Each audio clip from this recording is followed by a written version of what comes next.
भगवते वासुदेवाय। ओम नमो भगवते वासुदेवाय। ओम नमो भगवते वासुदेवाय। नारायणं नमस्कृत्य नरं चैव नरोत्तमं देवीं सरस्वतीं व्यासं ततो जयमुदीरये। नष्टप्रायेषु अभद्रेषु नित्यं भागवत सेवया भगवती उत्तम श्लोके भक्तिर्भवती नैष्ठिकी। जीव मात्र के परम धर्म भागवत धर्म के अंतर्गत इस दिव्य श्रीमद् भागवतम अनुशीलन के कार्यक्रम में आप सभी का स्वागत है। हम श्रीमद् भागवत में ही प्रथम स्कंद के 14वें अध्याय भगवान श्री कृष्ण का अंतर्ध्यान होना उस प्रसंग में हम श्रवण करते आए हैं कि युधिष्ठिर महाराज भगवान को मिलने और भगवान का अगला क्या कार्यक्रम है उस सब की जानकारी लेने के लिए अर्जुन को द्वारका में भेजे हैं। 7 मास तक वापस अर्जुन लौट कर नहीं आए और कुछ अपशकुन कुछ शंकास्पद लक्षण युधिष्ठिर महाराज को लक्षित हुए, तो वो आशंका कर रहे हैं भगवान इस धराधाम पर से अंतर्ध्यान हो गए हैं। श्रीमद् भागवत में निरूपण है जब भगवान जब तक इस धराधाम पर अवस्थित थे व्यक्तिगत रूप में, तब सब कुछ एकदम दिव्यता को प्राप्त था।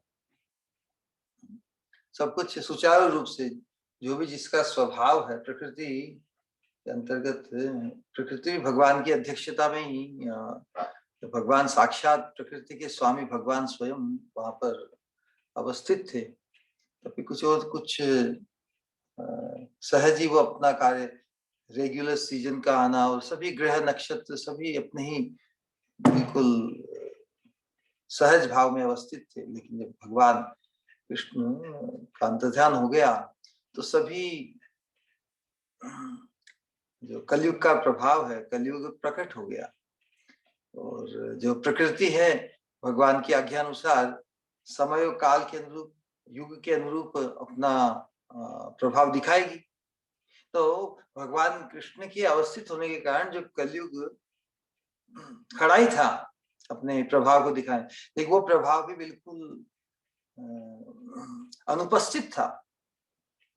भगवान कृष्ण के इस धराधाम पर होने का इतना प्रभाव था।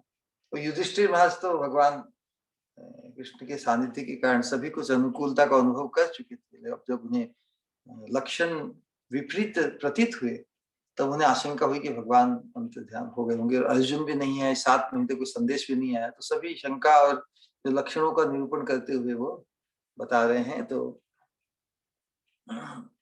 साथ ही साथ वो भगवान के उपकारों का वर्णन कर रहे हैं कि भगवान की कृपा से ही जिनके कारण ही भगवान राजा अनुभव कर रहे हैं कि जो राजसी ऐश्वर्य और जितने भी परिवार के सदस्य जीवन संतान प्रजा शत्रुओं पर विजय उच्च लोकों भावी निवास सभी कुछ भगवान की कृपा से संभव हो चुका। अहेतु की कृपा का कारण उन्होंने भगवान मतलब भगवान को ही माना। भगवान की अहेतु की कृपा का वो अनुभव संसार के दृष्टिकोण से कर रहे हैं। भगवान के आशीर्वाद के बिना केवल श्रम करने से किसी को सफलता भौतिक सफलता नहीं मिल सकती भगवान की आशीर्वाद के बिना। इसलिए जो धार्मिक व्यक्ति है जो भगवान में विश्वास करता है वो सदैव भगवान के आशीर्वाद की हमेशा आकांक्षा करता है ना, अपनी सफलता के लिए जिसकी व्यवस्था। भगवान के आश्रय और भगवान की कृपा आशीर्वाद बहुत अपरिहार्य है उसके लिए। उसके बिना वो अपने जीवन में सुकून नहीं देख पाता। धर्म में भगवान में विश्वास करने वाला व्यक्ति। लेकिन जो आधुनिक समाज है, कलयुग के प्रभाव से आधुनिकता प्रिय व्यक्ति, वो तो अपने निजी उद्यम, अपने ही परिश्रम पे ही विश्वास करता है, भगवान के आशीर्वाद को निकालता है। बहुत से ऐसे ऐसे पथ मत, बहुत से ऐसे समुदाय है धर्म के नाम पर जो वास्तव में कलंक है, जो भगवान की श्रद्धा, भगवान की आशीर्वाद में विश्वास करने के बदले अपनी कर्मण्यता पर, तो बस खूब कर्म करो कर्म करो, कर्म का विचार हमने किया था। केवल कर्म अपने आप में कोई फल नहीं दे सकता, कर्म का फल भी देने वाला कोई ऑथोराइज व्यक्ति होता है, जिसका निरूपण हमने किया। लेकिन कलयुग का जो आदमी व्यक्ति सोचता बस मेरे कर्म करके मैं ही सफल हो जाऊंगा, भगवान कहाँ है, कर्म तो हमें करना पड़ता, भगवान क्या करेंगे। तो भगवान के आशीर्वाद को नकारता ही ये कलयुग का एक मुख्य लक्षण हो गया। क्योंकि जो व्यक्ति अपने कर्म के परिश्रम पुरुषार्थ पे ही विश्वास करे और उसको यदि अभीष्ट की प्राप्ति नहीं हो तो फिर वो किसको कोसेगा, उसके लिए कोई आश्रय नहीं। इसलिए फिर व्यक्ति अपने आप ही मान लेता है कि मैंने इतना परिश्रम किया और मुझे परिश्रम के अनुरूप नहीं मिला, दूसरे ने परिश्रम कम किया और उसको कम परिश्रम के अनुरूप के अनुसार ज्यादा मिला। तो व्यक्ति इस वातावरण, क्योंकि वो भगवान के आश्रय, भगवान के आशीर्वाद, भगवान की कृपा में न मानता नहीं, इसलिए जब वो भेद देखता है संसार में, जितना कर्म जितना परिश्रम करे उसके अनुरूप यदि फल नहीं मिलता या जो कम परिश्रम करता है उसको अधिक मिलता है, तो व्यक्ति फिर उसके जीवन में बहुत अशांति आ जाती है। वो नहीं समझ सकता कर्मों की गति, कर्म में जो विश्वास, कर्म का जो चक्र है उसमें विश्वास नहीं करके केवल अपने पुरुषार्थ में ही केवल मानता है। कर्म के वशीभूत जो हमारा फल प्राप्ति की व्यवस्था भगवान के द्वारा है, उसको जो नहीं मानता वो परेशान हो जाता है। तो अल्टीमेटली हमारे वेद शास्त्र में क्या सिखाते हैं कि सभी प्रकार की सफलता का अंतिम अधिकार, जो अथॉरिटी है, भगवान के हाथ में है। और महाराज युधिष्ठिर अपने अनुभव से इस चीज को अनुभव कर चुके हैं ना, इसलिए इस सत्य को वो स्वीकार करते हैं कि जितनी भी सफलता हमें मिली है भगवान के कारण ही मिली है। अपनी योग्यता का उन्हें कोई गुमान नहीं है बिल्कुल। वास्तव में पांडव बहुत योग्य हैं, पुरुषार्थी, बहुत सहनशील, सभी दिव्य गुणों से संपन्न है, फिर भी अपनी सफलता का श्रेय वो भगवान को देते हैं। यही भक्तों का लक्षण है। हमें कोई भी सफलता मिले, हम कितने ही सक्षम माने, सभी परिस्थितियों को लेकर जो सफलता, जो अनुकूलता हमारे जीवन में आती है, उसमें हमें भगवान के प्रति ग्रेटिट्यूड, हमारी कृतज्ञता को व्यक्त करना चाहिए। तो ये सब युधिष्ठिर महाराज जिस प्रकार का अनुभव कर रहे हैं वो सीख हम सबके लिए है। यही मनुष्य मात्र के लिए योग्य है कि महान राजा जो भक्त हैं, जिस प्रकार की विचार धारणा उनकी है, वैसी विचार हमारे भी बने कि हमारे जीवन में जो कुछ भी अनुकूलता है या प्रतिकूलता भी आवे, भगवान के आश्रय में हम हैं, तो भगवान हमारे जीवन में जो कुछ भी घटित होने देते हैं या अलाउ करते हैं वो हमारे हित में ही है। भगवान की कृपा तो सर्व आयाम में है, केवल अनुकूलता को लेकर ही नहीं। प्रतिकूलता जो आती है वो भी हमें भगवान का स्मरण बढ़ा देती है, भगवान के प्रति हमारी आश्रयता बढ़ा देती है। क्योंकि बाकी सब आश्रय तो हम जानते हैं कि आगंतुक है, लेकिन पूरा भरोसा हम भगवान पर कर सकते हैं। तो वैसा पूरा भरोसा ऋषि महाराज को था, क्योंकि भगवान की मर्जी के बिना तो कोई सफलता प्राप्त नहीं कर सकता। तो किसी भी सफल व्यक्ति को, प्रभुपाद कहते हैं, किसी भी सफल व्यक्ति को अपनी सफलता के लिए भगवान के प्रति कृतज्ञता का अनुभव करना चाहिए। ये भौतिक दृष्टिकोण तक ही सीमित नहीं है, भौतिक लाभ के लिए भी नहीं, पारमार्थिक लाभ के लिए। धर्म केवल जो साधारण धर्म हमें भौतिक लाभ तक ही उसकी सीमा है, लेकिन परम धर्म की सीमा हमारे पारमार्थिक लाभ के लिए। धर्म के अंतर्गत जब हमें अनुकूलता आती है तो हम भगवान को धन्यवाद देते हैं, भगवान की कृतज्ञता स्वीकार करते हैं, ग्रेटफुलनेस। लेकिन भगवान की कृपा केवल भौतिक लाभ तक सीमित नहीं है। शरीर और मन बुद्धि जो हमारा सेकेंडरी परिचय है, शाश्वत परिचय नहीं है। हमारा जो शाश्वत परिचय आत्मीय है, आत्मा के संबंध से भगवान की ही अंश, भगवान की ही संतान है। तो पारमार्थिक दृष्टिकोण से भी भगवान है परम लाभान्वित करने के लिए जो हमें उनकी जो कृपा है उसका अनुभव करना चाहिए। भौतिक लाभ को लेकर हम भगवान की कृपा मानते हैं ना, पारमार्थिक लाभ हमारे जीवन में जो वास्तविक विप्लव होता है वो पारमार्थिक लाभ का होता है। और भगवान उस पारमार्थिक लाभ से समन्वित संपन्न करने के लिए भगवान की कितनी व्यवस्था, अनंत काल से भगवान का जो अभियान है जो हम श्रवण करते आए हैं, इसको जितनी बार सुने उतना ही हमारा भगवान के प्रति जो ग्रेटिट्यूड, जो भगवान के प्रति जो उपकार का पद, भगवान के प्रति उपकार का भाव, जो भगवान ने हमारे को उपकार किया है उसका बदला हम चुका सकते कि नहीं चुका सकते।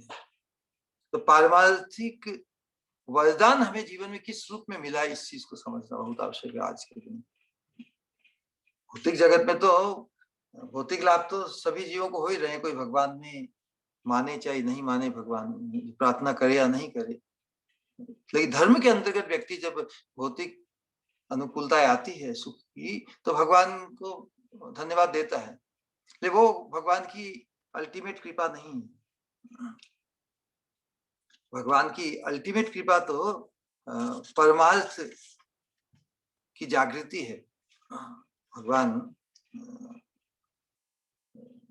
बताते कि सत्यम दिशति अर्चितम अर्चितो नृणाम नैवार्थतो यत् पुनर्र्थितो यतः स्वयं विधत्ते भजताम अनिच्छताम इच्छा पिधानम निज पाद पल्लवम। भगवान जो देवताओं की प्रार्थना है, भगवान 5वें स्कंद में भगवान की प्रार्थना देवता करते हैं कि भगवान आप तो सर्वसमर्थ हैं, आपकी जो प्रार्थना करते हैं अर्थार्थी, मतलब अर्थ मतलब किसी कामना को, अर्थार्थी किसी लाभ की कामना करने वाले, किसी अभिष्ट की प्राप्ति के लिए। तो भगवान प्रार्थित होने पर मनुष्यों के प्रार्थित, भगवान की प्रार्थना करने से मनुष्य जो कुछ जिस चीज की प्रार्थना करते हैं वो अवश्य देते हैं। ये बात सत्य है। सत्यम दिशति अर्चितम अर्चितो नृणाम, कभी भी अन्यथा नहीं होता, भगवान ही देने वाले हैं सब कोई को। तथापि वो भक्त या साधक जो वांछा करता, जो जिस चीज की प्रार्थना करता है, उस चीज को देने से वो परमार्थ दाता नहीं कहलाते। साधक या भक्त जो कुछ भगवान से मांगे भगवान दे देते हैं ना, अन्यथा नहीं होता, देते ही हैं। लेकिन जो भक्त या साधक मांगे उसे यदि भौतिक जो वरदान दे देते हैं, उससे वो परमार्थ दाता नहीं होते। ऐसा नहीं, परमार्थ दाता मतलब परम परम वस्तु जैसे दे दी। क्योंकि हम देखते हैं कि साधक या भक्त कोई एक चीज की प्रार्थना करता है, उसे पाकर क्या वो सभी कामनाओं से मुक्त हो जाता है क्या? एक बार मांग लिया फिर बार बार वो मांगने की लत पड़ जाती है। जिस प्रकार हमें जितनी भगवान से जैसे छूट मिलती है ना, छूट मिलती है उतनी हम सोचते हैं कि हाँ हम जब जब चाहे जब भगवान से मांगते मांगते मांगते मांगते ही रहते हैं, भिखारी ही बने रहते हैं। तो जो भगवान हमें प्रार्थना करने पर देते हैं और फिर वो देते ही रहे, तो वो परमार्थ दाता नहीं है। भगवान तो जो उनकी प्रार्थना करते हैं उन्हें ऐसी चीज दे देवे कि जिससे फिर और किसी चीज को मांगने की आवश्यकता ही नहीं, तब तो वो परमार्थ दाता, परम अर्थ, परमार्थ दाता। परम वस्तु मिलने में, परम में तो सब कुछ आ जाता है। तो उस परमार्थ को देने के लिए भगवान क्या करते हैं? केवल कोई वस्तु मांगी देने से वो परमार्थ दाता नहीं होते। ऐसा नहीं कि प्रार्थित विषय को पा लेने पर जो सकामी साधक है परम संतुष्ट हो जाए और उसके बाद भगवान अब मुझे कुछ नहीं चाहिए, ऐसा तो नहीं देखते ना। बार बार बस एक बार वो मांगने की एक बार पूर्ति हो गई तो भगवान फिर उसका कल्याण कैसे करेंगे? तो भगवान तो जादू करते हैं। भगवान कहते हैं कि स्वयं विधत्ते भजताम अनिच्छताम इच्छा पिधानम निज पाद पल्लव। भगवान तो परमार्थ जिसको पा लेने के पश्चात और कुछ पाने की इच्छा आवश्यकता रहे ही नहीं, है ना।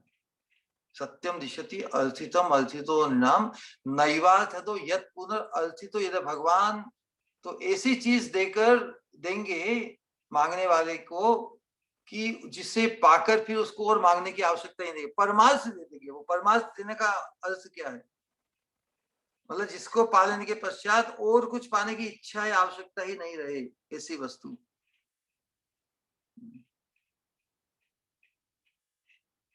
क्योंकि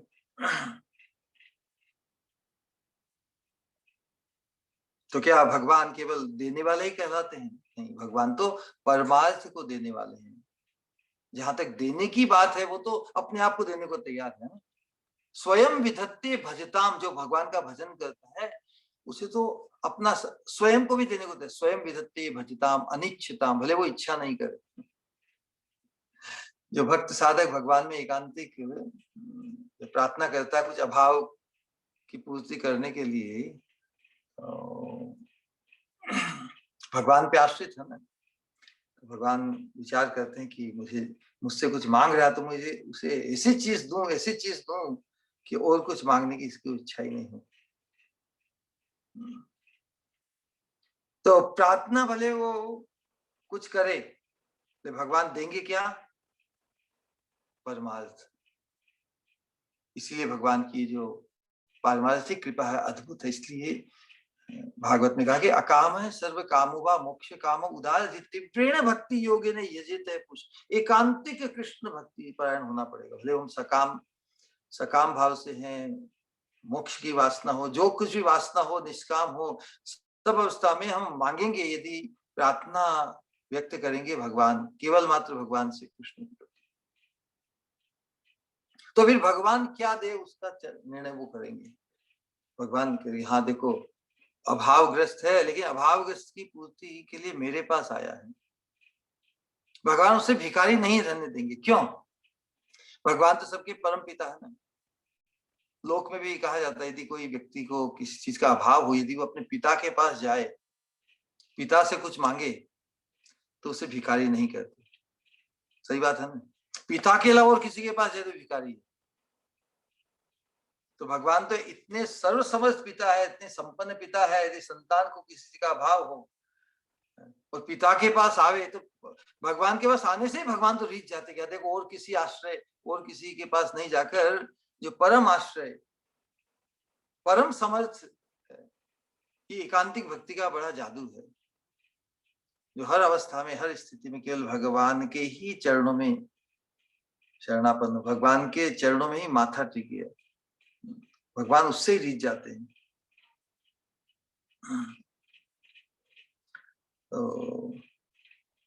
तो जो भगवान का भजन करते हैं, लेकिन भजन करते हुए उनके चरणों की प्राप्ति की इच्छा नहीं करते कि भगवान हम आपके भजन करते हैं, हमको जो चीज का अभाव उसकी पूर्ति कर दो।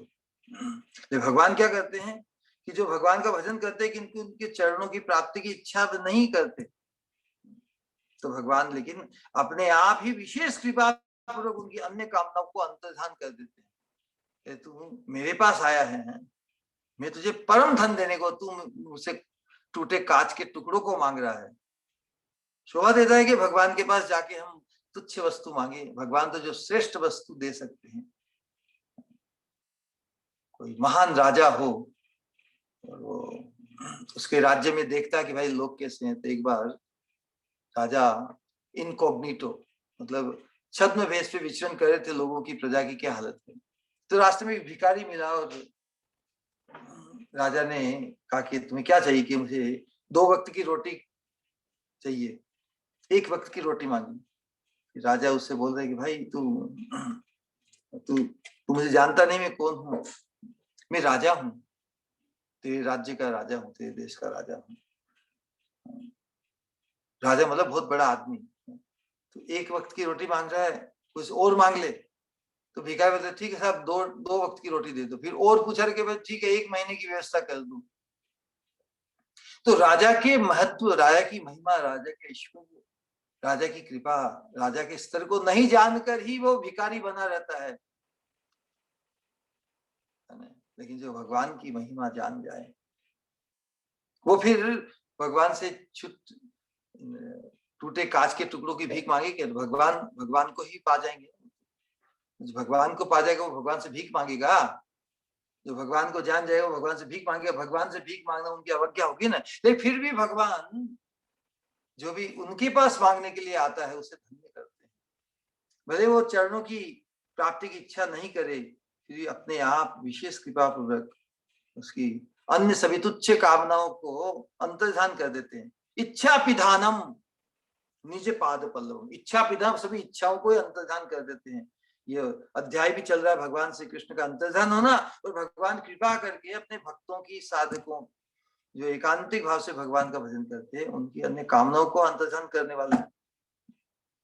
और कैसे करते हैं? अपने चरणों की निज पाद पल्लव, इच्छा पिधान निज पाद पल्लव, अपने चरण कमल उनको प्रदान कर देते हैं, अपने चरण कमलों का आश्रय देते हैं। इसीलिए तभी भगवान परमार्थ प्रदायक कहे जाते हैं, न कि भौतिक इच्छाओं की पूर्ति के लिए। तो यहाँ युधिष्ठिर महाराज जो भौतिक दृष्टिकोण से, लौकिक दृष्टिकोण से जो जितना यश, वैभव और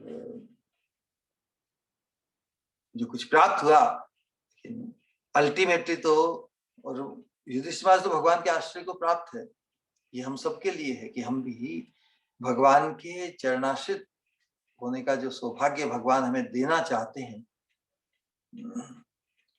तो वो किस प्रकार, किस माध्यम से प्राप्त होता है। भगवान अपने चरणों का आश्रय, भगवान का भजन करते हैं, उनके जीवन में भगवान किस प्रकार उनके चरणों के आश्रय को संपन्न करते हैं, स्थापित करते हैं, उसे ही कहते पारमार्थिक लाभ। तो उसकी व्यवस्था जो भगवान ने की वो बहुत अद्भुत है। उस अद्भुत अवस्था के लक्षण रूपी शास्त्र कहते हैं कि भवाप वर्गो भ्रमतो यदा भवेत् जनस्य तरहि अच्युत सत्समागम है, सत्संगमो यर्हि तदैव सद्गतौ परावरेशे त्वयि जायतो रतिः। उसके लक्षण रूप में दिखाई देता है कि जब भगवान की, जब जीव का सौभाग्य उदय होता है, उदित होता है, तब वो सत्संग, सत्पुरुषों के, महत् पुरुषों के, भगवान के भक्तों के सानिध्य में आता है। वास्तव में ये संस्कार, जो दिव्य संस्कार है भगवान के भक्तों की के सानिध्य का, महत् संग का जो प्रभाव है, तो वास्तव में महत् संग के प्रभाव से ही सौभाग्य का उदय होता है। नहीं, ये नहीं कि सौभाग्य से महत् संग का उदय होता है। महत् संग का जो महत् संग है वो अहेतुकी है। महत् संग हमारे दिव्य सौभाग्य का कारण बनता है, कारण है महत् संग, और वो हेतुकी है। उसके लिए हम क्वालिफाई नहीं कर सकते, हम इतने क्वालिफाइड है कि हमको महत् संग मिल जाए। महत् कृपा तो अहेतु की, बिना हेतु के, हम योग्य हैं कि अयोग्य हैं इसका विचार नहीं। भगवान की जो कृपा है उसमें तो योग्यता अयोग्यता का विचार है। भगवान उस चीज को ढूंढते हैं कि जो मेरे भक्तों के आश्रित, जो मेरे भक्तों के अनुकूल होगा, जो भक्तों की सेवा करेगा, जो महत् संग का लाभ लेगा, उसके ऊपर भी भगवान कृपा करना चाहते हैं। महत् पुरुष तो वो कार्य करते हैं जो भगवान भी नहीं करते। महत् पुरुष अहेतु की कृपा, बिना हेतु की, अयोग्य से अयोग्य, पापी से पापी जीव के पास भी जाकर उसका दरवाजा खटखटाकर उसे जागृत करते हैं। तो जब महत् पुरुष हमारे जीवन में आते हैं, नॉट बिकॉज ऑफ आवर योग्यता, हमारी योग्यता के कारण नहीं, उनकी अहेतु की कृपा के कारण। तो महत् पुरुष वही है जो भगवान के कार्य को अपना कार्य बनाए। भगवान जीव कल्याण, जीव मात्र के कल्याण के लिए विशेष मनुष्यों ने जिस अभियान को छेड़े हैं, तो भगवान की अपनी सीमा है। भगवान अपना हमारा इन्वॉल्वमेंट चाहते हैं। सब कुछ भगवान ही करेंगे तो फिर हमारी तरफ से कुछ होगा ही नहीं, तो फिर प्रीति का संबंध स्थापित नहीं होगा। तो हमें भगवान की तरफ प्रेरित करने के लिए ही महत्पुरुष हमारे जीवन में आते हैं। तो महत्पुरुष हमारे जीवन में आते हैं तो हमें प्रेरित करते हैं भगवान के भजन के लिए, भगवान के लिए तैयार होने के लिए। तो भगवान की ही ये व्यवस्था है, वो अंतर में बैठकर हमें प्रेरित करते, प्रेरणा देते हैं। बद्ध जीव उनकी अंतर की हृदय में विराजमान भगवान उनकी प्रेरणा को समझ नहीं पाता, इसलिए बाहर में आचार्य के रूप में, भक्तों के रूप में, शुद्ध भक्तों के रूप में हमारे बीच में आते हैं। तो ये भगवान की व्यवस्था है, ये उपकार पारमार्थिक। जो उद्धव जी कहते हैं कि नैवोपयन्ति अपचितिम कवयस्तवेशे ब्रह्मायुषापिकृतं रिद्धम् उदय स्मरन्तः योऽन्तर बहिस्तनुभृताम् अशुभम विधुन्वन् आचार्य चैत्य वपुषा स्वगतिम जनति। क्या बता रहे हैं?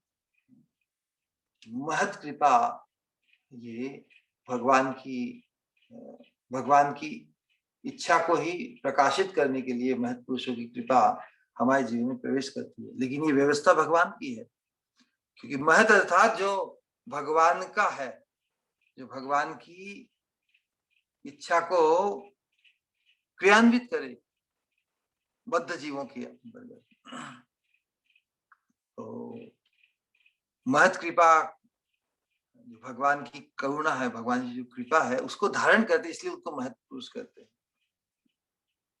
तो भगवान ही महत्पुरुष के माध्यम से, महत्पुरुष को द्वार बनाकर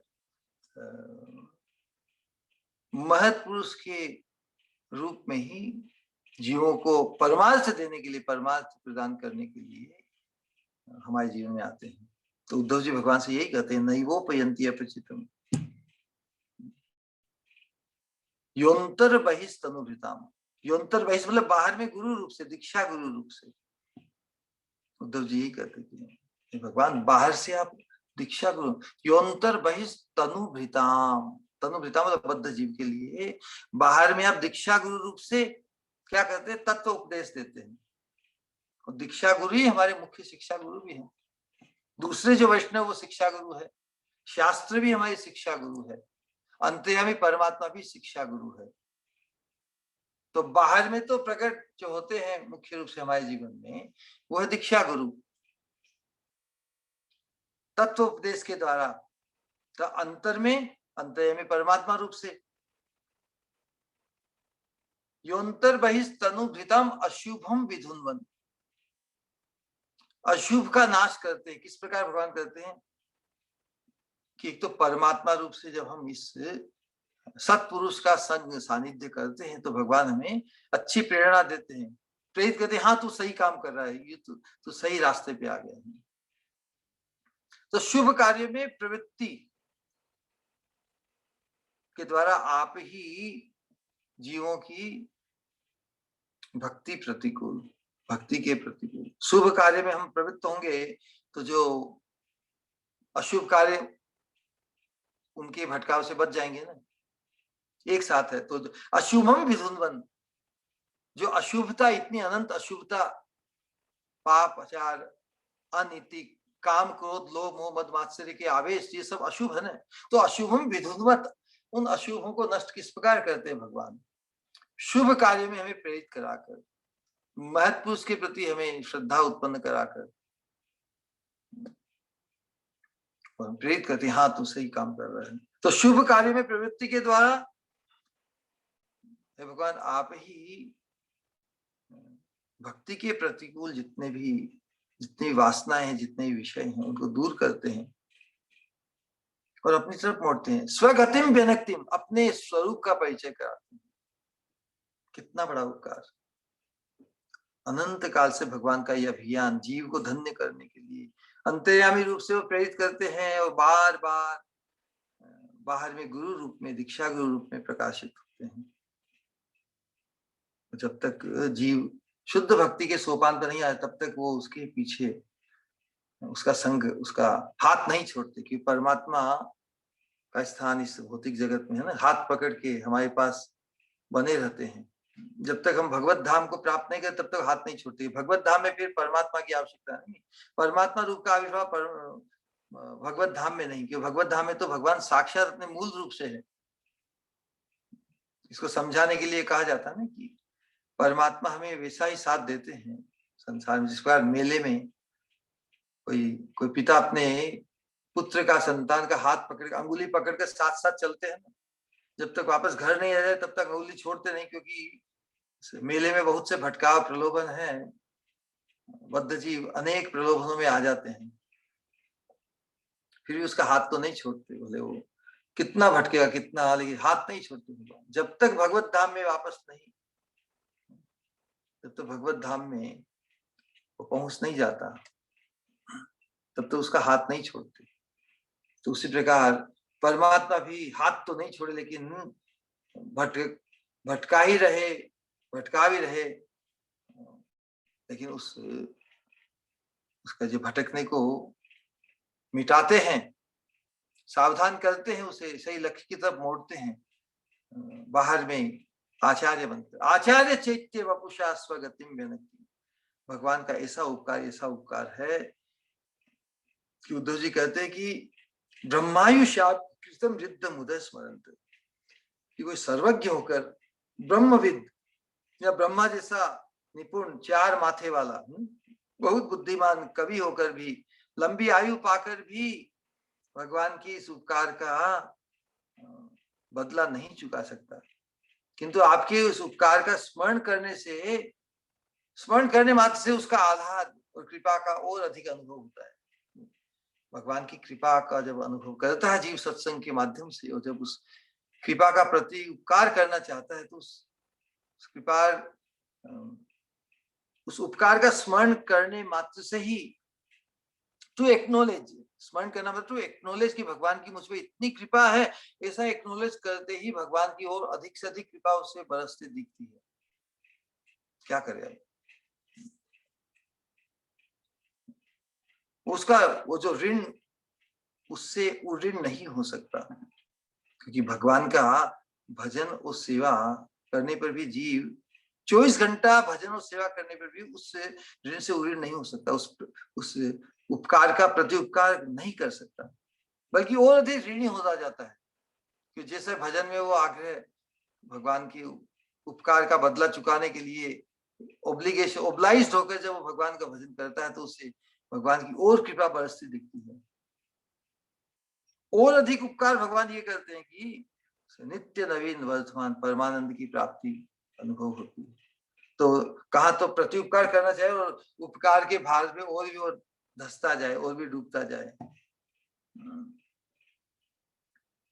तो यही अवस्था हर दृष्टिकोण से हम जो साधक है, और हमें जो पारमार्थिक कृपा जो भगवान की व्यवस्था के अंतर्गत हुई, उसे भी याद रखना चाहिए कि उसके बिना फिर हमारी जो ग्रंथि है ना, वो भिखारी जैसी रह जाएगी। हाँ, भगवान जब तक कृपा और आशीर्वाद, भौतिक आवश्यकताओं की पूर्ति ये सब कर रहे हैं, तब तक तो हमारे बहुत कृपा है। और जरा से प्रतिकूलता आते ही, अरे बुढ़ापा सबको आएगा ना, रोग आएगा ही। भगवान हमें इस नश्वर जगत के आवेश में, जो हमारा आवेश है सुखी होने का, उस आवेश को छुड़ाने के लिए कृपा करते हैं, रोग देकर, बुढ़ापा देकर, और मृत्यु का एहसास कराकर हमें हम पर कृपा करते हैं कि हम यहाँ इस नश्वर जगत से हम नहीं, नश्वर जगत के संबंधों से, नश्वर शरीर के संबंधों से हम आसक्त, अनुरक्ति पूर्वक नहीं बंधे। तो भगवान की कृपा तो वो हर अवस्था में, हर पॉजिटिव नेगेटिव जो द्वैत के अंतर्गत दिखाई दे, वो भगवान की कृपा के रूप में ही हम अनुभव कर सकते हैं। भगवान की व्यवस्था है, उसको देखने से ही हम भगवान में अनुरक्त होने की जो हमारी आकांक्षा है उसको पूर्ण करेंगे। हर अवस्था में ही हम भगवान की कृपा ही देखेंगे। भगवान हमें इस नश्वर जगत छुड़ाकर शाश्वत जगत, हम शाश्वत जगत के हैं, हम शाश्वत जगत के लिए हैं, इस चीज का बोध भगवान कराते हैं। तो इसमें भगवान की कृपा का ही हमें अनुभव करना चाहिए। तो कृपा का अनुभव कर रहे हैं, लेकिन अब वो भगवान जिन्होंने हमें इतनी कृपा बसाई, वो भगवान अब अंतर्ध्यान हो गई।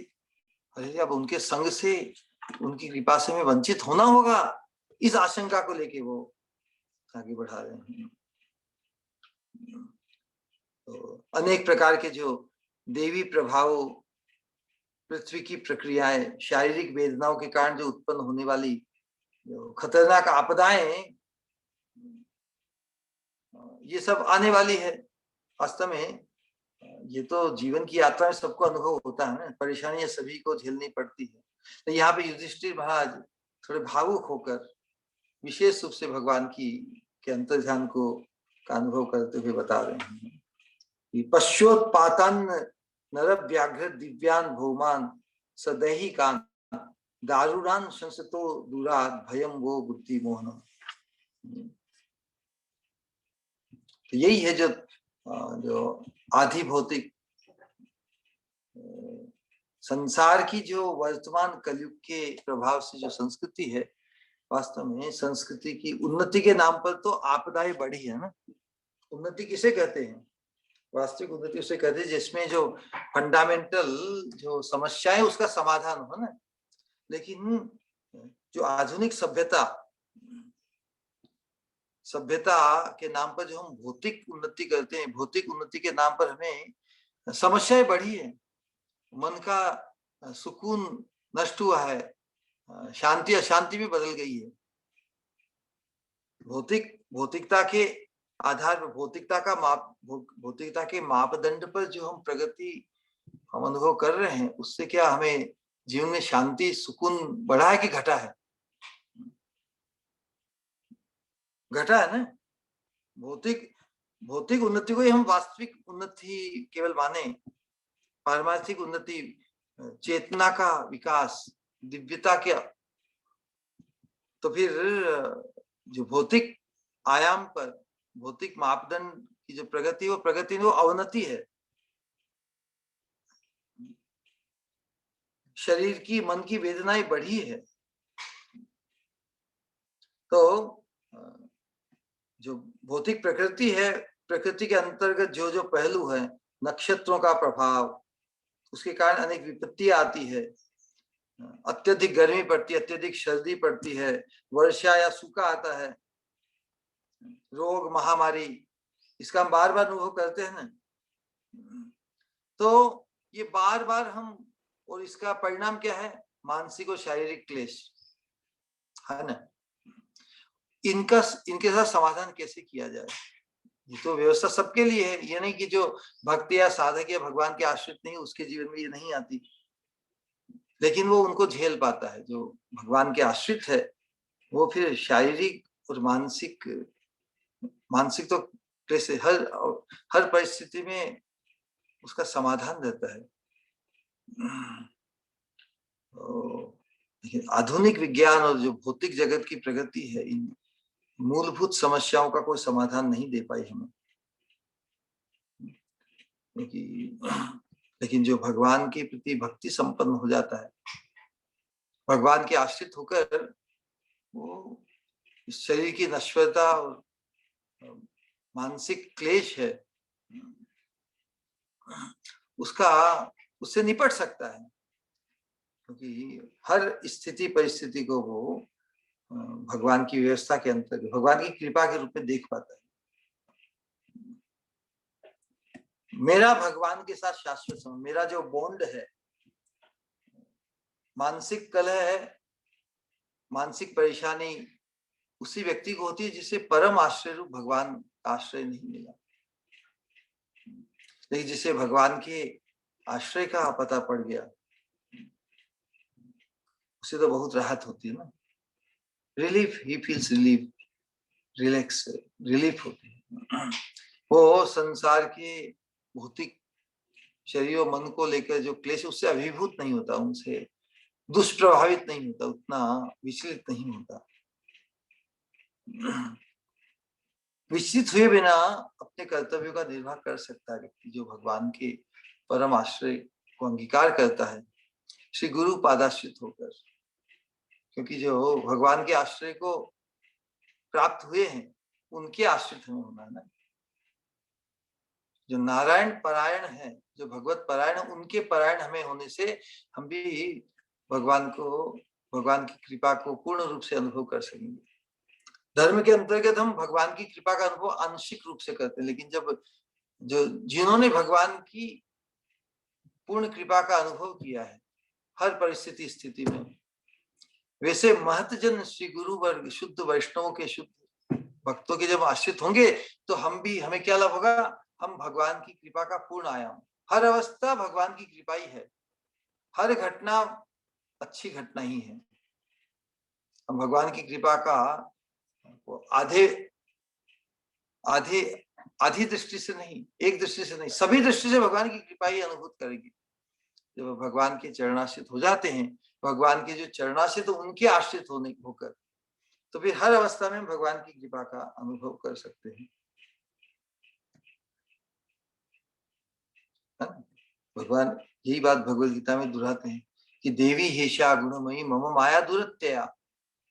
भगवान के आश्रित हुए बिना इस माया के प्रकोप से, जिसके हम शारीरिक और मानसिक क्लेशों का अनुभव करते हैं, उनसे अभिभूत हो जाते हैं, उनसे प्रभावित हो जाते, दुखी हो जाते हैं, परेशान हो जाते हैं,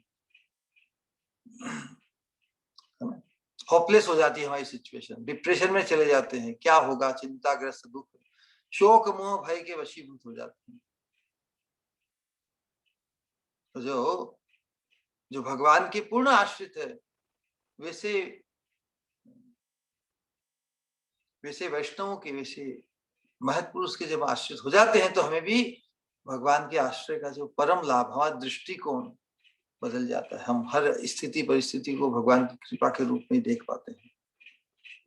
मामे वे ये प्रपद्यन्ते मायामितम, फिर प्रकृति का जो प्रकोप है, गुणमयी माया जो उसे प्रताड़ित करती है अनंत काल से, उस प्रताड़न से वो मुक्त हो जाता है। भगवान के चरणारविंद, भगवान के शुद्ध भक्तों के आश्रित होकर अपने जीवन को धन्य करता है। फिर विशेष लक्षण को प्रकट कर रहे हैं कि पूर्वक्षी बाहवो मह्यम स्फुरन्ति अंग पुनः पुनः वेपथुश्चापि हृदये आराधास्यन्ति विप्रियम्। पूर्वक्षी बाहवो मध्यम, तो जब अपशुकन होते हैं ना, ऐसा कहा जाता है, लोक में भी हम जानते हैं, यदि पुरुष का बाया भाग फड़के, बाया भाग में बाई जंघा हो, भुजाएं हो, बार बार फड़के ना, बार बार फड़क रही, युधिष्ठिर महाराज अनुभव कर रहे हैं कि बाया भाग की बाई जांघे,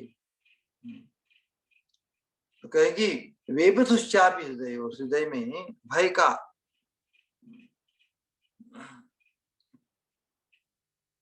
आरात, वेपथुश्चापि हृदय आरात, दुख के कारण, व्यथा के कारण हृदय एकदम धड़क रहा है। वेपथुश्चापि हृदय आरात दास्यन्ति विप्रियम्, दास्यन्ति मतलब सूचित कर रहा है, विप्रियम अशुभ अनिष्ट, प्रियम मतलब शुभ अच्छा, विप्रिय मतलब उसके विपरीत। तो अपने शरीर में ही ऐसे ऐसे धड़कन और जो फड़कन हो रही है, उसके कारण उन्हें अनुभूत हो रहा है कि ये तो विपरीत लक्षण, कुछ अनर्थ हुआ है या होने जा रहा है ना। तो वास्तव में संसार का यही स्वभाव है, संसार अनंत अनर्थों से भरा पड़ा है। भगवान तो साक्षात कहते कि जन्म मृत्यु जरा व्याधि दुख दोषानुदर्शन, संसार में अनिष्टों की, अनर्थों की, प्रतिकूलताओं की हमें अपेक्षा हमेशा करनी नहीं चाहिए। हमें इस भूल भले में नहीं रहना चाहिए कि संसार में सब कुछ अच्छा है, सब कुछ अच्छा है, एवरीथिंग इज ऑल राइट। वो तो ऑल राइट करते करते हम एक दूसरे को सांत्वना देते हैं, भाई ठीक है, जस्ट फील ऑल राइट, हम तुम्हारे साथ है। तो संसार में तो यदि किसी शुद्ध भक्त का सानिध्य किसी को मिल जाता है तो संसार की अनेक विडंबनाएं हैं, उनका समाधान आ जाता है। उन विडंबनाओं के बीच में भी, प्रतिकूलता के बीच में भी हमें एक भगवान के परम आश्रय का संबल मिल जाता है। किस प्रकार जो भगवान के पूर्ण आश्रित है, हम कितने आश्रित है भगवान के, इतना विश्वास मुश्किल होता है कि हम we are not used to भगवान के आश्रित। लेकिन हम किसी को भगवान के आश्रित देखें, उसके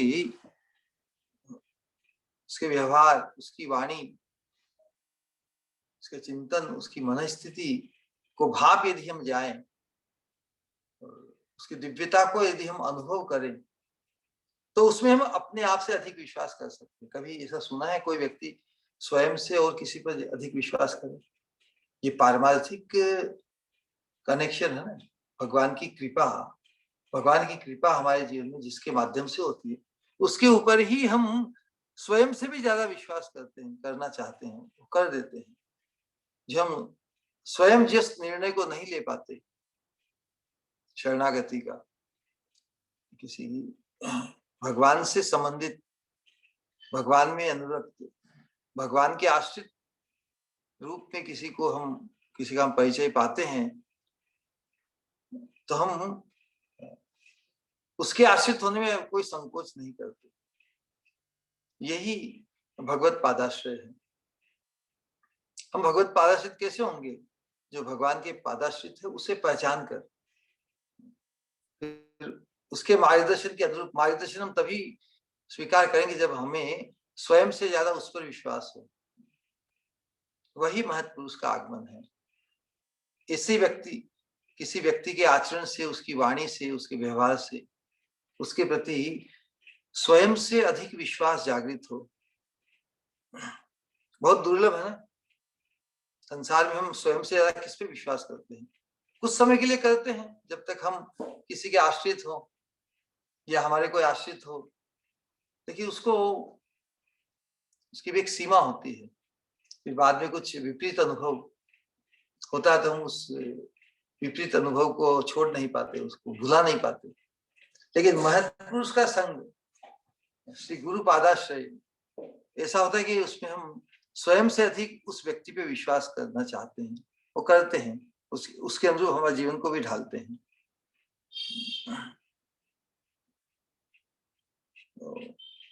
भौतिक जगत तो इसी प्रकार का अपने स्वभाव के अनुरूप ही है। जो चीजें हम नहीं चाहते, जो अवांछनीय है, वो भी आ ही जाती है। बुढ़ापा आ जाता है, रोग आ जाते हैं, तो कोई उच्चतर शक्ति है हमारे नहीं चाहने पर भी हमको लादी जाती है, जैसा ऐसा अनुभव होता है। तो ये प्रकृति 3 गुणों के नियंत्रण में है ना। जब किसी मनुष्य के शरीर में ऐसे लक्षण दिखाई दे, जांघें फड़के, भुजाएं, आंखें लगातार फड़के, तो समझ लेना चाहिए कि कुछ अनिष्ट होने वाला है। और ये वास्तविक है, ये अनुभव सिद्ध बात है ना, हम सब ने इसका अनुभव किया होगा। और जो अनिष्ट मतलब जो अवांछनीय है, जिसके लिए कोई प्रार्थना नहीं करता, इसकी तुलना ये दावानल, तो संसार का जो स्वभाव है, महाप्रभु कहते हैं भव महादावाग्नि निर्वापन। श्रील प्रभुपाद जी भी तात्पर्य बताते हैं कि जो अनिष्ट जिनका अनुभव करते हैं, तब बात ऐसी है, जब ये संसार ही नश्वर जगत है तो कभी ना कभी तो नष्ट होगा ना, कभी ना कभी तो हमारा जो यौवन है वो भी समाप्त होगा, तो इसको अनिष्ट कहेंगे ना हम।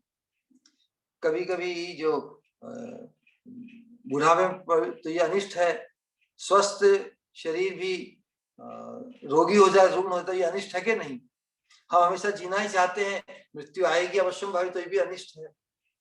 तो ये जो अनेक प्रकार के अनिष्ट, इसकी सूचना हमें मिलती है,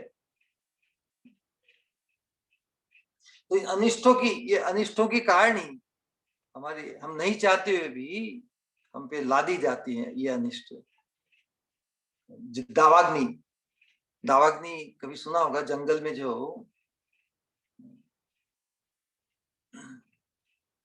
में जो आग लगती है ना, स्वतः ही लगती है ना। दावाग्नि कोई जंगल में जाके कोई आग नहीं लगाता। जंगल में जो घने पेड़ में हवा के कारण कभी कभी घर्षण उत्पन्न हो जाता है, तो अपने आप आग लग जाती है।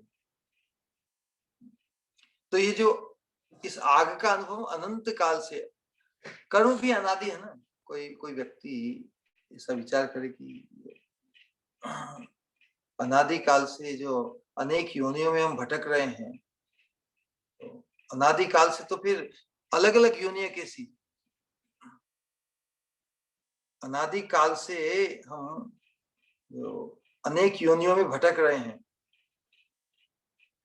और कर्म के कारण, तो कर्म हमने कभी ऐसे किए होंगे, कर्म के फल के रूप में हमें पर्टिकुलर योनि मिली होगी, लेकिन अनादि काल से हम अनंत योनि में अनंत बार घूम रहे हैं, कैसे संभव? समझ के परे है ना। कर्म के सिद्धांत के अंतर्गत कहते जैसा कर्म करोगे वैसा भरोगे। तो जैसे जैसा कर्म किया होगा और उसके बाद में अलग अलग योनि या अधिकार से मिली होगी, लेकिन अनंत काल से अनादि काल से हम अनंत योनियों को भोगते आ रहे हैं सब। ठीक है, बताए कि जो कर्म है वो भी अनादि है और अचिंत्य प्रकार से कर्म के अंतर्गत अनंत काल से हम इस अनंत अनेक योनियों को हम भोगते आ रहे हैं। संसार दावानल, महादावाग्नि बताइए संसार की स्थिति को। तो जब अपने आप जो आग लग जाती है, फिर जंगल की आग कैसे बुझती है? उसे तो कोई मनुष्य आकर, इतनी भयंकर होती कि मनुष्य के वश की बात नहीं से। हाँ, कोई जबरदस्त बड़ी तेज से वर्षा हो, भगवान की कृपा रूप वर्षा, तो फिर उससे आग बुझ जाती है। भव मतलब संसार में, संसार इतना रियल लगता है क्योंकि कर्म के अंतर्गत जड़ीय सांसारिक वस्तुओं के साथ मनुष्यों का जो ऐसा जबरदस्त संबंध है ना, सांसारिक वस्तु या सांसारिक संबंधों में हमारी जो अनुरक्ति है, उसी का नाम संसार है। कहते हैं जड़ीय पदार्थ, जड़ीय शरीर संबंधों में हमारी जो अनुरक्ति है, हमारे जो संबंध है, हमारा जो अटैचमेंट है, उसी का नाम भव है या संसार जिसे कहते हैं। संसार, इसी को हम जीवन वास्तविकता मान लेते हैं, भले इसमें विपरीत अनुभव हो। तो ये संसार जो ज्वाला, जो बताएं कि जो विपरीत परिस्थितियां हम पर थोप दी जाती है, हम नहीं चाहते हो, इसलिए ज्वाला रूप है। तो संसार ज्वाला महादावाग्नि के समान, दावाग्नि जो जंगल में लगती, अपने आप लगती, कोई दूसरा नहीं लगाता, हम ही इसके लिए जिम्मेदार। हमारे जीवन में भी जो अनुकूल प्रतिकूलताएं आती है, उसके लिए जिम्मेदार हम स्वयं ही, हमारे कर्मों के अनुसार। लेकिन वर्तमान जीवन में हमें जो मिला है, हम अपने आगामी या जो अब से वर्तमान से हम कर्म ऐसे करें कि जिससे हमारी कर्म ग्रंथि, जो अनंत काल की कर्म ग्रंथि, कर्म चक्र से हम छूट पाए, वो अवसर हमें मिला है। नहीं तो संसार ज्वाला महाद्वाग्नि के समान त्रिताप है, आधि दैविक, आधि भौतिक, आधि आध्यात्मिक। आधि भौतिक मतलब दूसरे जीव जंतुओं से, दूसरे व्यक्तियों से हमें जो कष्ट झेलने पड़ते हैं, भले वो पत्नी हो, चाहे पति हो, पुत्र हो, पुत्री हो, समाज हो, परिवार हो, मित्र हो, दुश्मन हो, दूसरे जीवों से मच्छर काटते हो, खटमल काटते हो, बिच्छू काटते हो, सर्प काटते, दूसरे जीवों से हमें जो क्लेश मिलता है, उसे क्या कहते हैं? आदि भौतिक, दूसरे जीवों से। आध्यात्मिक मतलब खुद के शरीर को लेके ही जो रोग, बुढ़ापा इत्यादि, अपने ही मन को लेकर, बहुत लोगों का जो मन भी बहुत तीव्र हो जाता है, बहुत एक्टिव हो जाता है या डिप्रेशन में चला जाता है। खुद के ही मनो शरीर से जो कष्ट झेलने पड़ते हैं, उनको आध्यात्मिक कहते हैं। दूसरों जीवों से जो हमें कष्ट मिलते हैं, उनको आदि भौतिक कहते हैं। और जो प्रकृति के प्रकोप से, दैवी शक्ति के प्रकोप से जो होते हैं, अतिवृष्टि, अनावृष्टि इत्यादि, उन्हें कहते हैं आधि दैविक। तो ये जो चिताप है, इसकी तुलना जो दावाग्नि से यहाँ पे की गई है, क्योंकि उसका स्वरूप बताने के लिए बताया कि जो जिस प्रकार जंगल में पेड़ पौधे, लताएं, जीव जंतु सभी भस्म हो जाते हैं ना। जो जंगल में आग लगती है तो कोई अपनी रक्षा नहीं कर पाता, भागे कहाँ? सर्वत्र आग में लपेट, आग की लपेट में पूरा जंगल आ गया है। उसी प्रकार संसार रूपी जो दावाग्नि है ना, इस त्रिगुणात्मक जगत में, जो आधि भौतिक, आधि दैविक, आध्यात्मिक क्लेश जो हम चाहते नहीं लेकिन हम पर थोप दिए जाते, उसकी जकड़ से हम निकल नहीं सकते, बशर्त की एक साधन है, वो क्या है? भगवान की कृपा। भस्म हो ही जाते हैं। तो इस संसार रूपी द्वार से भी जो भगवान के विमुख, जो भगवान के आश्रित नहीं हुए, जो भगवान के आश्रित जनों के आश्रित नहीं हुए, उस त्रिताप ज्वाला में लगातार तापित होते चलते हैं, लगातार मृत्यु को प्राप्त करते हैं। वापस वो अतृप्त वासना या श्रेष्ठ आश्रय को नहीं पाकर, महत्पुरुष के आश्रय को नहीं पाकर, वापस उन्हें उस संसार ताप ज्वाला को सहन करने के लिए बार बार आना पड़ता है। तो जब तक हम इसका उपचार नहीं करते महत्पुरुष के आश्रय में आकर, तब तक इससे संसार रूपी दावाग्नि से, इस त्रिताप ज्वाला से हम मुक्त नहीं हो सकते। और ये दावाग्नि कोई जलाता नहीं, ये खुद ही लेके आते हैं।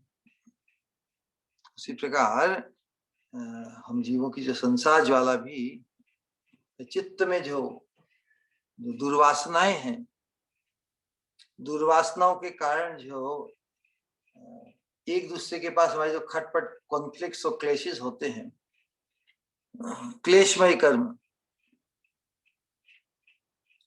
पारस्परिक जो चोट उत्पन्न होती है, संसार का व्यवहार, संसार में कितना ही अच्छा इंटेंशन लेके इस संसार के व्यवहार को निभाएं, कितना भी अच्छी सद्भावना रखकर दूसरों के साथ व्यवहार करें, वो सभी अपूर्ण, दोषपूर्ण ही रहेगा। क्योंकि हम अपनी तरफ से कितना ही अच्छा निर्वाह करें, ले सामने वाला उसको उस रूप में देखे तो न, तो कैसे संभव है ये घात प्रतिघात, आक्षेप, कटाक्ष, ईर्ष्या, द्वेष, राग द्वेष, ये केवल अच्छा इंटेंशन रखने से ये समाप्त नहीं होगा। इसका उपचार तो पारमार्थिक ही है। ज्वाला के लिए हम स्वयं जिम्मेदार हैं, अन्य कोई नहीं। ज्वाला ऐसी है, इस चीज को एक्नॉलेज करना पड़ेगा। जो भी संसार में विचित्रता है, जो विचित्र अनुभव होते, उसके जिम्मेदार हम हैं। इसको जड़ मूल से इसका इलाज करना हो तो केवल संसार में अच्छा बनने से काम नहीं, हमें भगवान का शुद्ध भक्त बनना होगा। कोई व्यक्ति ट्रेनिंग से, शिष्टाचार से, धर्म को अंगीकार करके भी कोई अच्छे से अच्छा व्यक्ति बन जाए, सत्यवादी बन जाए, प्रियवादी बन जाए, शांत प्रकृति का बन जाए, काम क्रोध लोभ के आवेश से, ये भी एक कल्पना है, वो इतना अच्छा बन जाए। इतना अच्छा बन के भी वो जब तक भगवान का शुद्ध भक्त नहीं बनता, जब तक भगवान के शुद्ध भक्ति आश्रित नहीं होता, तब तक वो दिव्यता को नहीं पाता, तब तक वो संसार के द्वैत से ऊपर नहीं हो पाता। उसे संसार की संसार जो ज्वाला है, आधि भौतिक, आधि दैहिक, आधि आध्यात्मिक, इन क्लेशों का सामना करना ही पड़ेगा। उसे शुद्ध भक्ति मार्ग को स्वीकार करके भक्त बनकर ही इस त्रिताप ज्वाला के प्रभाव से अपने को बचा सकता है।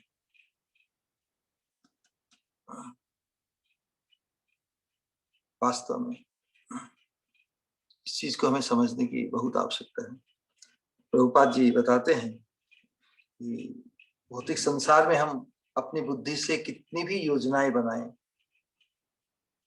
हम जीवन की अप्रिय घटनाओं को रोक नहीं सकते, अवांछनीय घटनाओं को रोक नहीं सकते, क्योंकि इस जीवन की, संसार की जो मूलभूत समस्याएं हैं, इनका समाधान तो ज्ञान और विज्ञान से ही है। संसार के स्वरूप को हम समझेंगे कि संसार है ही ऐसा। किसी व्यक्ति को हम सुधारना चाहे, संसार को हम सुधारना चाहे, लेकिन संसार है ही ऐसा, उसको कैसे सुधारेंगे? संसार का ये शाश्वत स्वरूप है कि ये यहाँ पे शाश्वतता ही नहीं है।